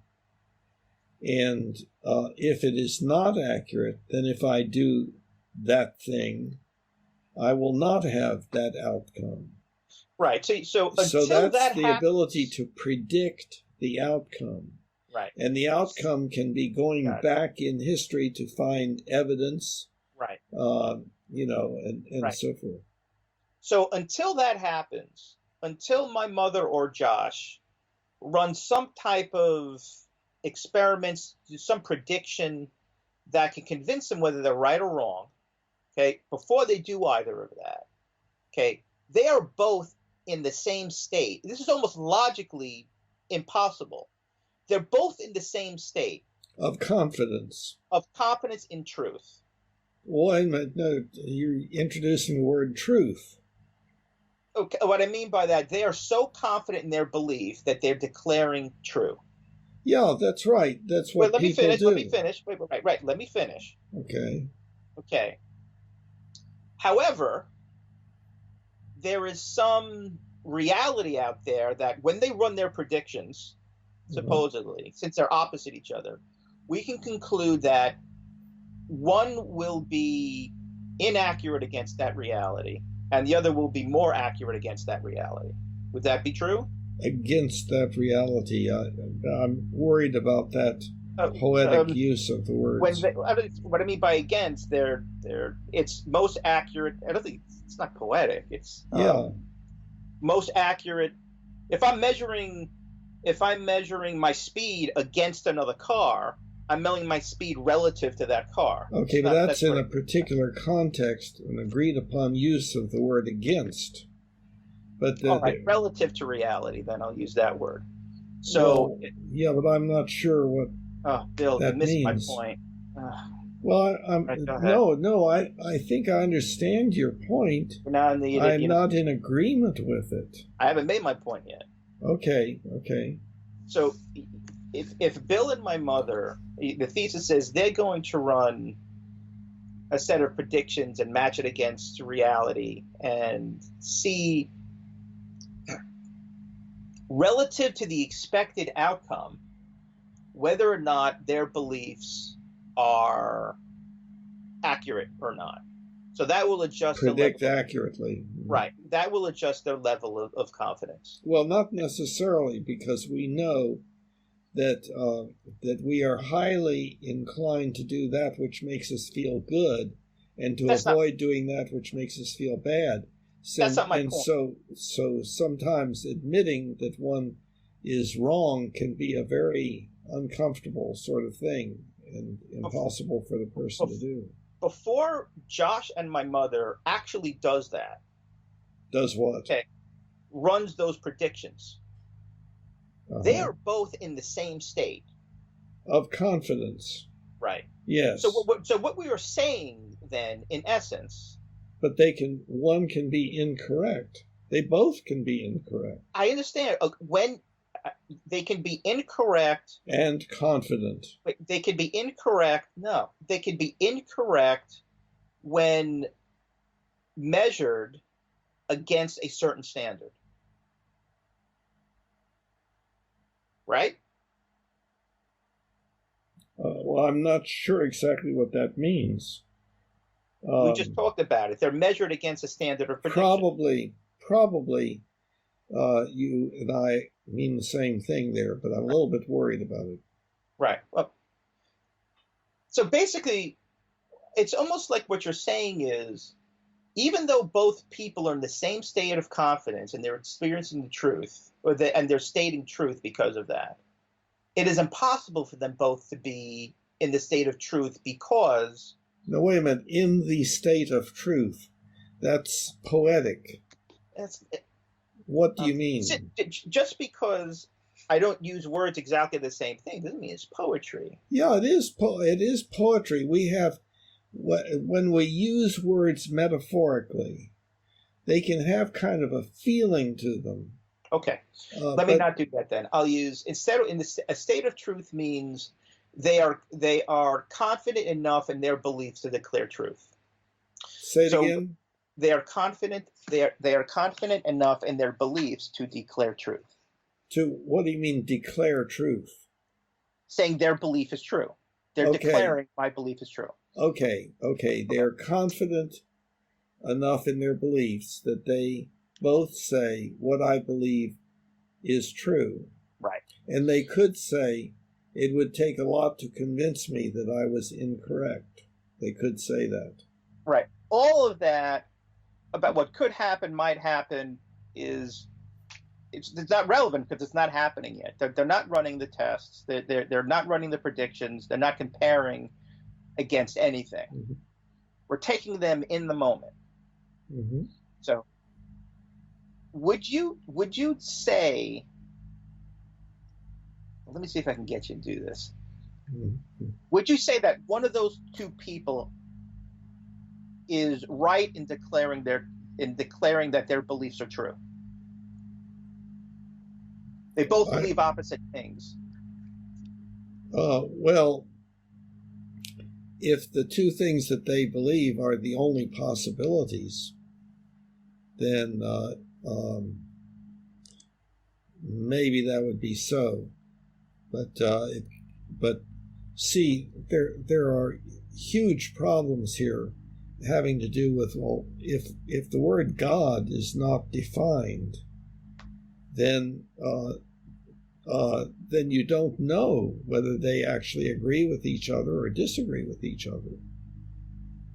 Well, that's part of my point, but that's a whole nother level of abstraction. In other words, if they are using words differently.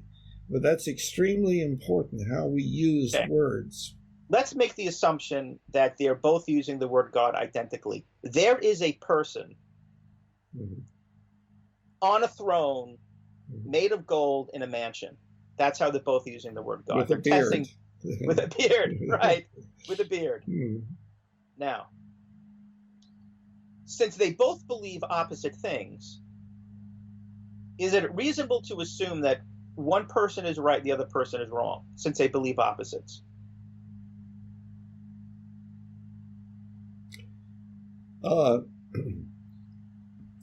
Yes, if they mean the same thing, then what we would say that according to the rules of logic, that only one of those can be true, that A cannot be true and not true at the same time.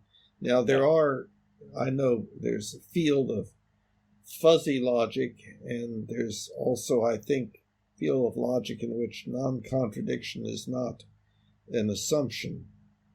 But I don't know anything about that, really. Okay. So, let me see if I can. This is now the point. If this is complex logically for me, so I have to really think this through. Mm-hmm. If both people, if one person is not in a state of truth. Whoa. All right, God. You want me to say it, Bill? It's like a. I got 5 minutes left, and it's like a 2-sentence thing. All right. But in a state of truth, if both a person people, cannot be. Okay, wait a minute. Let me say it fine. If both people believe that the level of confidence they have in their beliefs warrant a declaration of truth, if they both believe that, okay? Okay. And one person is in truth and the other person is not in truth. Wait, in truth? You mean that their belief is inaccurate? Belief is inaccurate. I just want to make sure. Wait. I can't go through and say that statement again. We need to assign a definition of something. A state of truth means that a person has a level of confidence necessary for them to declare their beliefs to be true. No, absolutely not. So, all right. So I have to Bill, you're going to make me say the whole word again every time I'm going to say to somebody believe something is true. I have to say that whole thing. What you just said was not. It was a very abnormal meaning of truth, not real abnormal, because so many people are postmodern these days. But no, we just agreed to it. I said for somebody to state truth, they have a level of confidence. In order to say something is true, they have a level of confidence in their beliefs such that they can declare something to be their beliefs to be true. Did we not agree but declaring the belief to be true is not the same thing as the belief being true. I know that. Yes, granted. That's okay. agreed. So okay. So are we able to will you accept the abbreviation? A state of truth means that a person has enough of a level of confidence in their beliefs to declare a statement as true. Can we make that assumption? No, all right, so then I'll just say it. The word a state of truth. Fine. I'll just state it because I don't have much time left. I want to make the point. Okay. We may not arrive at agreement this time. That which is an agreement. I want you to understand what I'm saying. Mm-hmm. Okay. I have to write this down because now I have to use this whole thing. So a state of truth is... There's no such thing as a state of truth. Well, it is. If we agree to it. No, if we agree to... Bill, hold on a minute, Bill. If you and I say and agree that these three words mean these four sentences, then we can certainly use it. Right? Well, they're... but if something is such an abnormal use of words, I think that can be non-beneficial. Okay, so here we go. Okay. If you're saying that both people are possibly correct, right? Because you had said possibly correct. If one is right, one is wrong. Mm-hmm. And I have to go through this. I have to go through the logic again. If it's possible that one person is true, one person's statement of truth is correct, the other person's statement of truth. No, statement of truth is incorrect. Here we go. I remember it now. The truth is incorrect. Then, before you run the experiments, it's possible that both. Right, we don't know the outcome yet, so it's possible that both could be correct. Is that right? Before you run the experiment, this is my point. Before you run the experiment, both are correct. No. Holy cow, Bill, this is reaching. Are you telling me before you run the experiment, probability, there's not a 50-50 chance of these two people being correct? No. That's statistically meaningless. Well, in the first place, that's a little different, I think, from what you said. But no, you can run an experiment that you're pretty sure the outcome will turn out to be such and such. But that's a little different than what you're describing. You're describing two individuals who have opposite beliefs, such that if one belief is correct, the other can't be. No, I'm saying something different. Oh. Two people have an opposing set of beliefs, and these two people have a level of confidence in those beliefs such that they believe that a declaration of truth in that belief is appropriate. Uh-huh. And they can be wrong. Now this is where I almost think this is logically inconsistent. If both of those people, two people, okay, we're going to run a test, and this test comprises of making a prediction and seeing which one of those predictions most accurately reflect the outcome. Mm-hmm. Okay? That seems to imply, before that experiment, so to speak, is run, that both people have the probability, or a possibility rather, not a probability, I can even probably the possibility of being true. When you say both, it depends on whether you're saying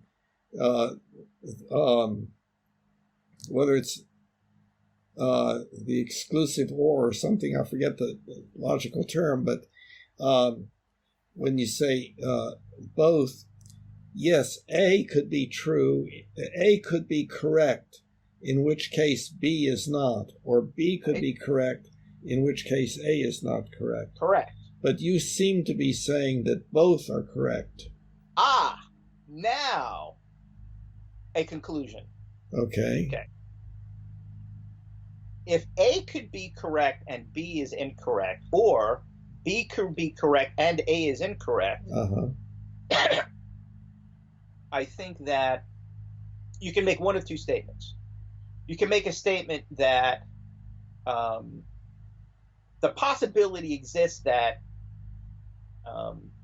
B is true, or you can also make the statement the possibility that A is true. Correct. A is correct. A is correct, right? Sorry. Yeah. If B can be correct and A can be correct before you run the experiments, then it is a fair statement before the experiment is run to say that both are true. No. I don't see it.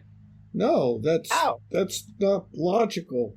If they're contradictory, then if one is true, the other can't be. That's a basic rule of logic. No, I understand that, but until that experiment is run, you don't know which one is it. Right. You don't know which one is it, but the wordage that you're using is to say, well, if you don't know who's correct, then both of them are correct. But that's not a correct use of words. You miss it. They are correct. Let's with correct. Correct means the level of confidence. No. Yeah, correct means the level of confidence a person has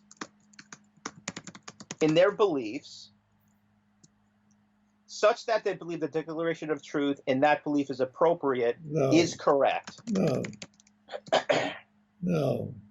So you're saying before my mother, you're saying that Josh and my mother should not declare truth before that experiment is run. They can, quote, declare truth, meaning they can say, I believe my belief is true and yours is not. They can both say that, but that doesn't mean that they are both correct. I understand that, but how do you, on what basis would you declare one person's, on what basis would a person, before that experiment is run, not declare a truth in that belief is appropriate? Like a truth in that belief. Well, that's the definition. The state of truth is a person has a level of confidence in their beliefs such that they believe a declaration of truth and that belief is appropriate. Well, no, wait a minute. That's not the definition of truth. No, that's a statement. Right. That's what I'm saying when I said the state of truth. That's what I'm talking about. When my mother and Josh is saying their contradictory beliefs are true, they are stating that what's happening is that they have a level of confidence in their beliefs such that they believe a declaration of truth in that belief is appropriate. Well, that's probably correct, but that doesn't mean that they are correct in that. Absolutely not. Mm-hmm. But are you able to say that one of them is true? No. That both people have a level of confidence in their beliefs such that they believe a declaration of truth in that belief is appropriate. Would you believe that both people are in that state? Oh, yes, because that's the meaning of, that's the way the word truth is used. You know, if I strongly believe something, another way of saying that is I believe it's true. Okay. That's just another way of saying it. Right. So if that is the case, so now we're making progress. So now we could state that both people quite appropriately and quite correctly are declaring truth in their belief that they feel very confident in. Well, That was a little long. It didn't. It sounded like it was going wrong. Say it again. Both Josh and my mother are both appropriate in declaring a truth and a belief that No, they wait a have. minute. A truth and a belief. That's atypical use of the words. That's not the way the word truth is used. I think you're really nitpicking here, but I'll let you go with it. What we did, if But you accept, I know you. It seems to you like I'm nitpicking, but I'm trying to. The only way that we can come to agreement is if we agree on word usage. And do you believe? Okay, so do you believe? You have to, because you just said this. But you believe that both Josh and my mother have a level of confidence in their beliefs such that they believe a declaration of truth in that belief is appropriate. Okay, by appropriate, it depends on what standard you're using. If you mean that No. if you mean that they're how they are using their words, that would be one thing.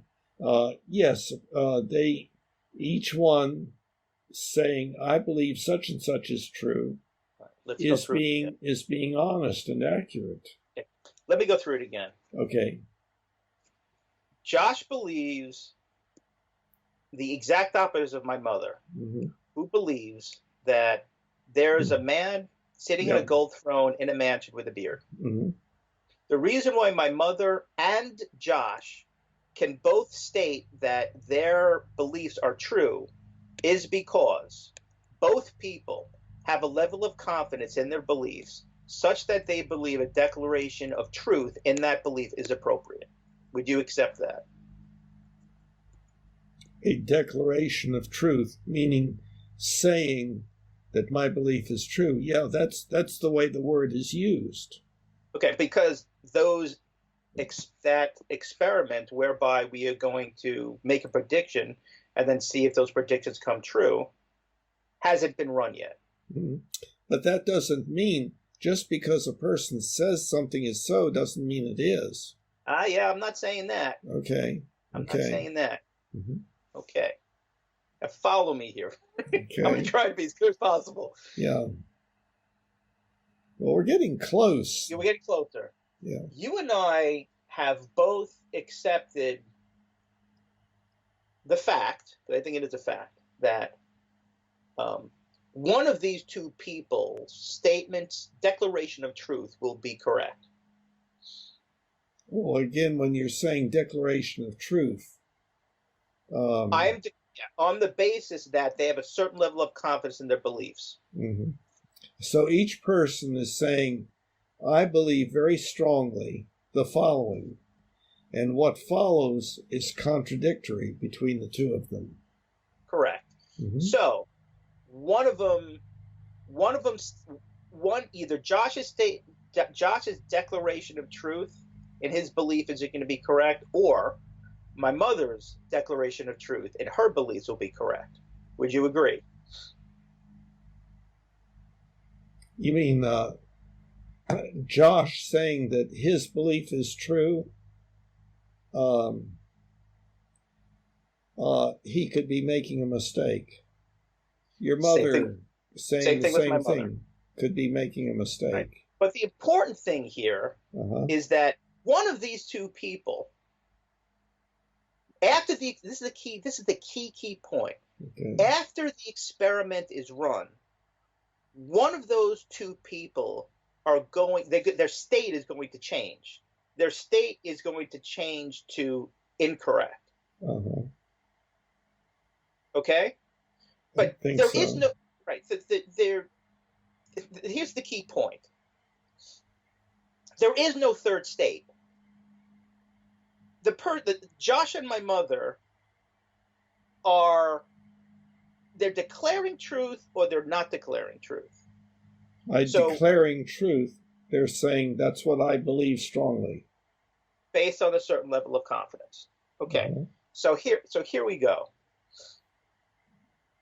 If one of those two people have to be correct, and you won't know who is correct until the experiment is run, then relative to what is happening inside of that person's mind, absent any type of third party, both statements are true at the same time, is what I'm saying. What statement? That God exists on a throne, on a gold throne in heaven in a mansion with a beard, and Josh's statement of saying, no, that person doesn't exist. No, it's just that before the experiment is run, you don't know. But you know that one of them is wrong. You know, and I know, the people who are in that third party position judging Josh and my mother. But I'm talking about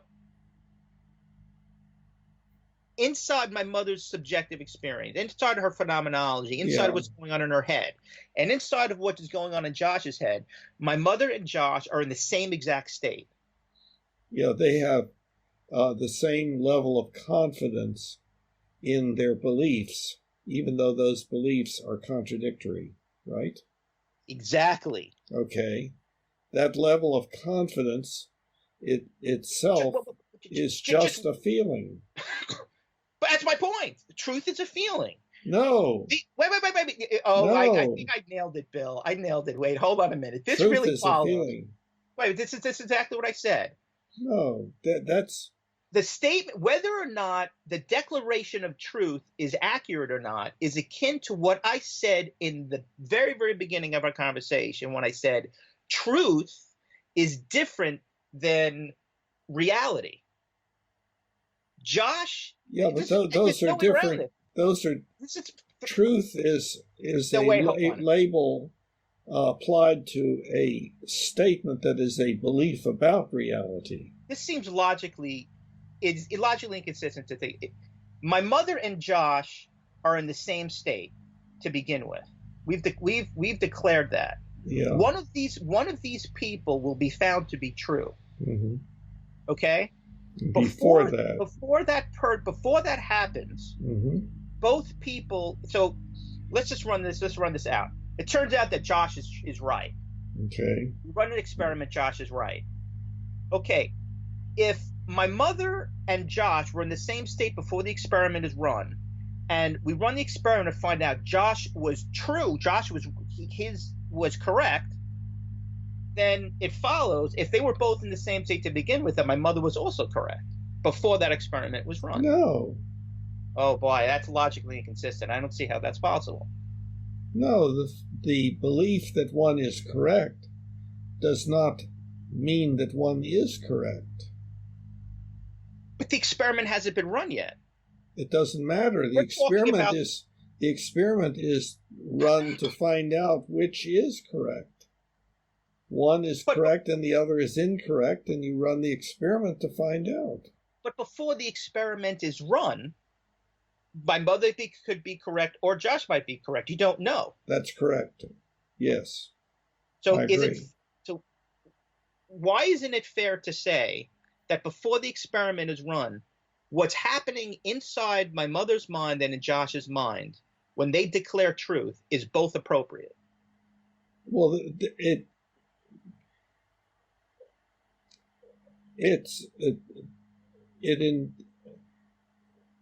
depends on what you're talking about as being appropriate. Their statement is appropriate. I believe strongly. I believe it is true that fill in the blank. Right. Okay. So both of them believe that each one is correct. A believes that A is correct. B believes that B is correct. Okay. However, one of them is making a mistake. We don't know which one. Okay. Now can you run? Now this is where I think it's already been shown logically that truth can exist in both Josh and my mother, even though they're opposite at the same time. But let me even take it even a step further. Truth can exist. It is appropriate for my mother and Josh to have a level of confidence in their beliefs such that they believe a declaration of truth in that belief is appropriate. Uh-huh. Now, let's take it a step further. Okay. Can you run an experiment to show that God exists in heaven with a beard on a gold throne in a mansion or not? Okay. And what do you do if an experiment can't be run? Okay. The what the atheists will say about this is it has to do with probability. They talk about the flying teapot or the flying spaghetti monster and so on. It's that the probability is very, very low. Absolutely. Yeah. Okay. So you can say, so the atheist can say, it's very, I believe it's very, very unlikely that there's a guy sitting on a throne with a beard on a gold throne. Okay. But they can't declare it as true. I don't think it meets the criteria. Yes, yeah, well, no, that's using, just earlier you were saying that, yes, it was appropriate for them to say that they believed what they were saying was true. All right, so let me say this in a different way. Okay. Because that's really, you're absolutely right. It's not inappropriate for the person to say it's not true. What's inappropriate is it inappropriate for the atheist to say to my mother, your belief is incorrect? No, it's not inappropriate, except maybe by virtue of social convention where you know that the belief is important to your mother and you don't want to disturb her unnecessarily. Well, it's inappropriate because the experiment hasn't been run yet. No, and I understand. I've heard that whole thing, that nonsense about the teapot floating around Jupiter. I know a whole lot about teapots. I know a whole lot about orbital mechanics. I know how to make a teapot. I know a whole lot about the composition of Jupiter. Okay. You can't apply those rules of probability to things which you know absolutely nothing about, which is consciousness. Comparatively, people know nothing about. So until we have an idea. It's not what this is about. It's not about consciousness. It's about a God on a throne. No, ultimately it's about consciousness. Because my mother is saying, let's say, let's talk about, why they have this level of confidence. My mother has a level of confidence because she was visited by this bearded man who said he was God and took her up through the skies and showed him this mansion and said, I'm God, and sat on a gold throne. Okay, which is where I was talking about before, where I said this ultimately has to do with it. When you're talking about an experience. That could be an hallucinatory experience. Absolutely could be. Okay. But when you're talking about an experience in somebody's head, because my mother and the atheist can't share the experience that my mother had, let's say, the only way you have to judge what that experience was is by what my mother says. And there's no way. It's inaccurate. There's stuff that we know about. We know about hallucinations, and we know about dream states, and we know about hypnosis and auto-hypnosis. And, absolutely. And there are all sorts of alternative explanations. Well, so, wait a minute. There's an alternative explanation for both positions. There's an alternate explanation for the atheist position, and there's an alternate besides what Josh is saying. There's also an alternate. So, for instance, for example, Josh says, well, there's scientific evidence and proof of this and evidence of that. And I say to him, well, that's just cultural stuff. You've just been conditioned to believe that this type of evidence is a type of evidence that's acceptable. But I can tell you, if you went back to, the 1700s or the 1800s or the 1600s, that type of evidence would have been thrown right out the window. So it's culturally conditioned. And we could say the same thing about my mother. Well, Mom, your experiences was just a delusionary state where you're on any medication. Maybe you had a stroke. But the important thing is you don't know. So declaring just because you don't know. Declaring that the other person's state declaration of truth is incorrect it's almost logically incorrect. But you said earlier that it was logically appropriate. No, I said it was illogically appropriate for Josh to make that declaration and for my mother to make that declaration. Okay. What is not appropriate and unreasonable is for Josh to say to my mother, because of my level of confidence and my declaration of truth, that means yours is wrong. Well, that's irrational. Well, okay. Now that's, I would say, is correct. In other words, my using my feeling of confidence, just that, as evidence, is not a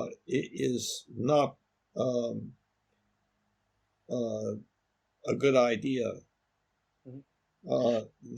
Because the confidence that one is correct is no good evidence that one is if other people are disagreeing. Right. So that seems to mean, let's just take this rift between theists and atheists. Uh-huh. That means it is inappropriate, or I should say that it is irrational to critique or criticize theists for their belief in God. Well, I don't think that that's necessarily correct. If the belief in God is highly improbable because there are so many possibilities and there's no evidence for any of the possibilities, so then the odds of a particular one being the one is one out of however many possibilities there are. This is the nux of our disagreement. I think that or how we see things differently. We don't really disagree. I think what we're disagreeing on are the implications of our beliefs. See, this is where I think it's word usage, or maybe it might be word usage. There might be a little bit of that too. Granted, I definitely acknowledge that the way I use the word. That I am rejecting using the word truth as a comparison against some type of reality. I don't use it that way, and that is where I think. So that's an somewhat atypical use. However, it's not completely atypical because people use the word truth in other ways. Like what's true for you may not be true for me. Yeah. Right. When I look at the cultural impact on what people consider to be true, when I look at the impossibility of people arriving at the same truth for thousands and thousands and thousands of years, when I go through that kind of logical, I don't know what you want to call analysis of my mother and Josh, and also come to the conclusion that, in my opinion at least, both people can be true before the experiment is run. All of that adds up to me. All of that adds up, and it imposes upon me a certain requirement that I believe a certain thing, which is that truth is much less a measurement against some type of reality with regards to accuracy, and much more of a feeling and some type of mental state, which I'm really not sure. It's kind of a feeling. It's a whole bunch of things, but I just don't. It's the confidence associated with the belief. Yes. I think that's a much more accurate way. It's a level of confidence that somebody has in a belief. Yeah. And that level of confidence can be manipulated based on, and I think it should be manipulated based on certain experiments and, like you said, predictions, and see how well it matches out. But there are certain beliefs whereby it's almost impossible to make predictions against. And there's a lot of contradicting evidence with regard to those predictions being accurate. Given your example of God with the beard and the golden castle. Well, another person could say, well, he doesn't have a beard. And another person could say it's not gold, it's silver. Exactly. And so forth. So there are many, many, many possibilities. If there is some evidence to support, no, he does have a beard, or it is gold, or it is silver, fine. But if there's no evidence one way or the other, then what you have is almost an infinite number of beliefs, and therefore the probability of any one of them is 1 over infinity, close to infinity. Right, which is why I had said that this is kind of akin to, Newtonian physics versus Einsteinian physics in terms of theory of relativity. But you just hit the nail on the head. I think that,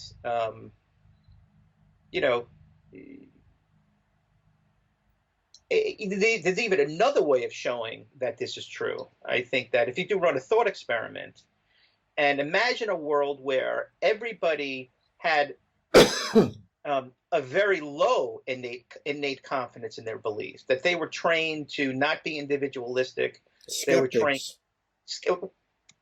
Well, I don't know about skeptics, but they were conditioned to not. I'm not really talking about skepticism. Okay. I'm talking about the idea of the importance of individuality, the importance in one's beliefs, the idea that everyone is free to believe whatever they want. If they weren't raised in that culture, I think that you would have a much less differentiation of truth declarations among people. And that is also I think, evidence that supports the position that truth is much less a measure against a certain reality and much more simply of a state of mind. There, I think your use of the word truth migrated over into this alternative, yeah. Okay.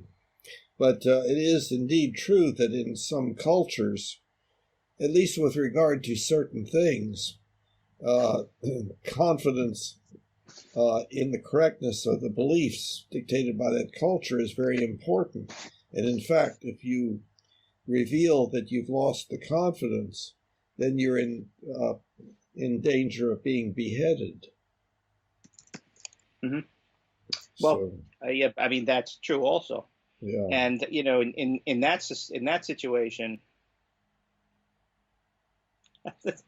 that's even I hate to say it. I think that's even another situation that's supportive of the idea that truth is a feeling.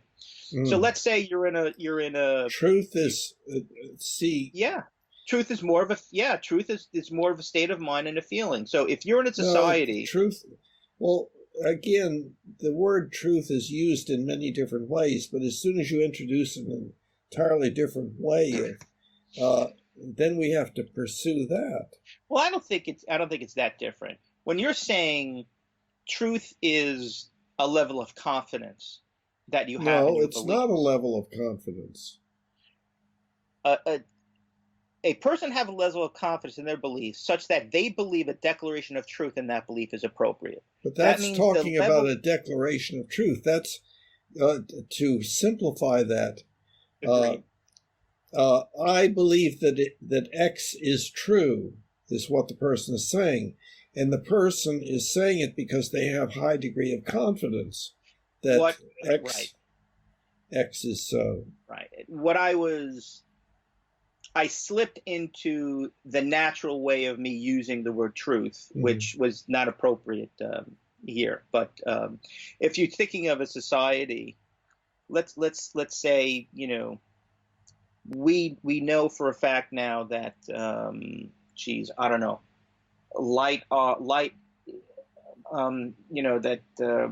that we can go to the moon. Let's just say we know that. Mm-hmm. But if you're in a society where that was taboo, the moon was a god, and you kind of can't. Going to the moon would be almost sacrilegious. And there are some in our culture that believe we didn't go to the moon. Right, but let's say there was a cultural pressure to believe that. Now, I would say everybody's level of confidence in the belief that you can't go to the moon was appropriate to declare that statement to be true. You cannot go to the moon. And the idea again, to say such and such is true is just another way of stating what you believe. We have more than one way of saying the same thing. That would kind of be like saying a nuclear bomb is just another explosion.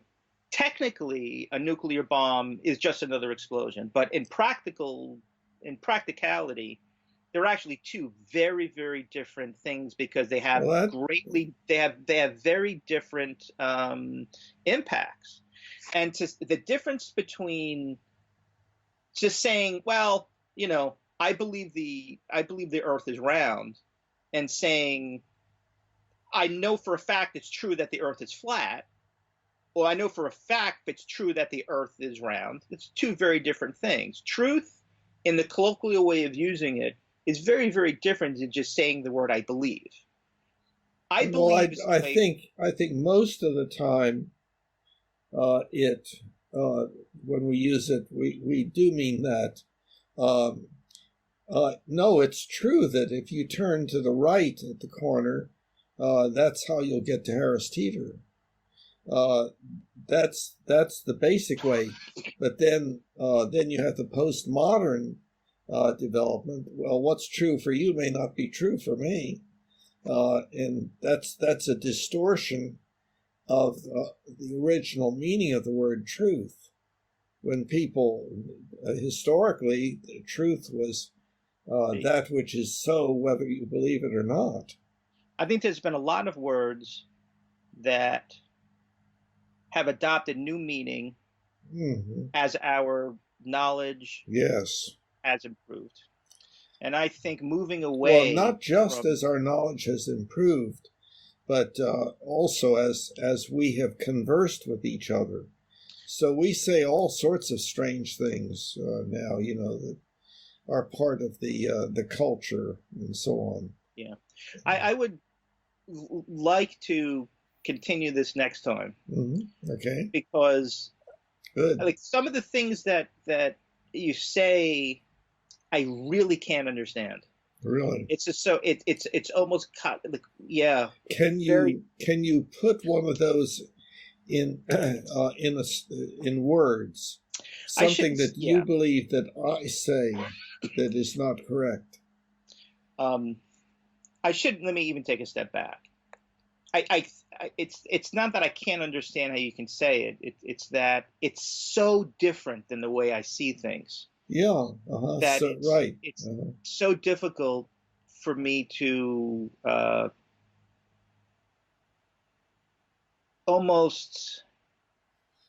I almost feel a sense of cognitive dissonance when I hear you say, because it's such jarringly different than the way I see it.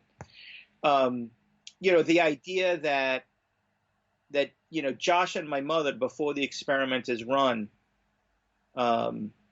can't are not both appropriate in declaring their truth. No, they are appropriate in declaring that they believe such and such to be true. Well, here's the kicker, and that means they are both true. Yeah, no. Just because I say something is true doesn't mean it is. Yeah, see, I feel exactly the opposite. Yeah. Unless you're dealing with an experience that can be objectively perceived by both people. So if you believe, I don't think it's even beyond that. It's Josh and my mother. If you take, for lack of a better word, a snapshot of their state of mind at the moment of declaration, they're exactly the same. No, they're different. The belief that they have is different. But when I'm talking about their identical, their confidence is the same. Right. But being confident that one is right does not mean that one is. one can be very confident that one is correct and turn out to be incorrect. That is absolutely true, but Okay. that is different than truth. So again, it gets back to what is the definition of truth. Then maybe let's Yeah. explore that a little bit next time. Yeah. The definition of truth. And that, Lord, I'm already 35 minutes past. That's why I was trying to rush before. I said, I was saying, come on, I just need to use this abbreviation. I apologize if I seemed a little rushed or annoyed. I was trying to get out at 5. At 6. No, I understand, and I really appreciate these discussions. Presumably it's helpful to both of us. I know it's helpful to me. Very helpful to me in being able to think more clearly.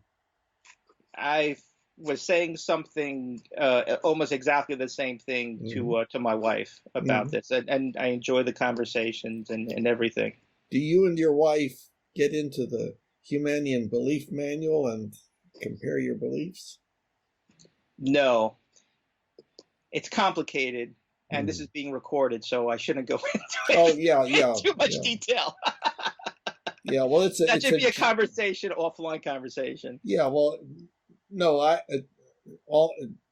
basically nobody does currently out of the 7 billion people and so on. So no, I'm of course advocating that people do that. Yeah. Well, absolutely. I think it would be a good thing, and especially now with our daughter, it's even more complicated. But even before, there isn't that level of interest. Well, I understand. But maybe you could stimulate the interest, especially in your daughter. Well, that will be happening. Good. Good. Definitely. But all right, Bill. So next week, same time, same. Yeah. It so often does not work out, but I'll keep my fingers crossed. We had to skip last week. I know. I have been. It's hard to communicate just what a mess I've gotten myself into with regards to the housework that I have. Yeah, I understand. This isn't just like painting, this is like ripping out my entire master bathroom and having to re-put it in, getting rid of our master bedroom and having to redo it. I did all that before my daughter was born, and now that my daughter's born, my time has evaporated. How old is your daughter? She's 2. 3. Oh, well, then she's too young to engage in the belief manual issue. Well, yes. Well, right now. Right. But there'll be a time when she will not be. Great. So on that note, but my point is, I am about 90% done with the bathroom. So I'm hoping by next Friday, it should all be over. Great. All right, my friend. I'll talk to you then. Thank you so much. Thanks, Bill. Have a good one. You too. Bye-bye. Humanity. Now we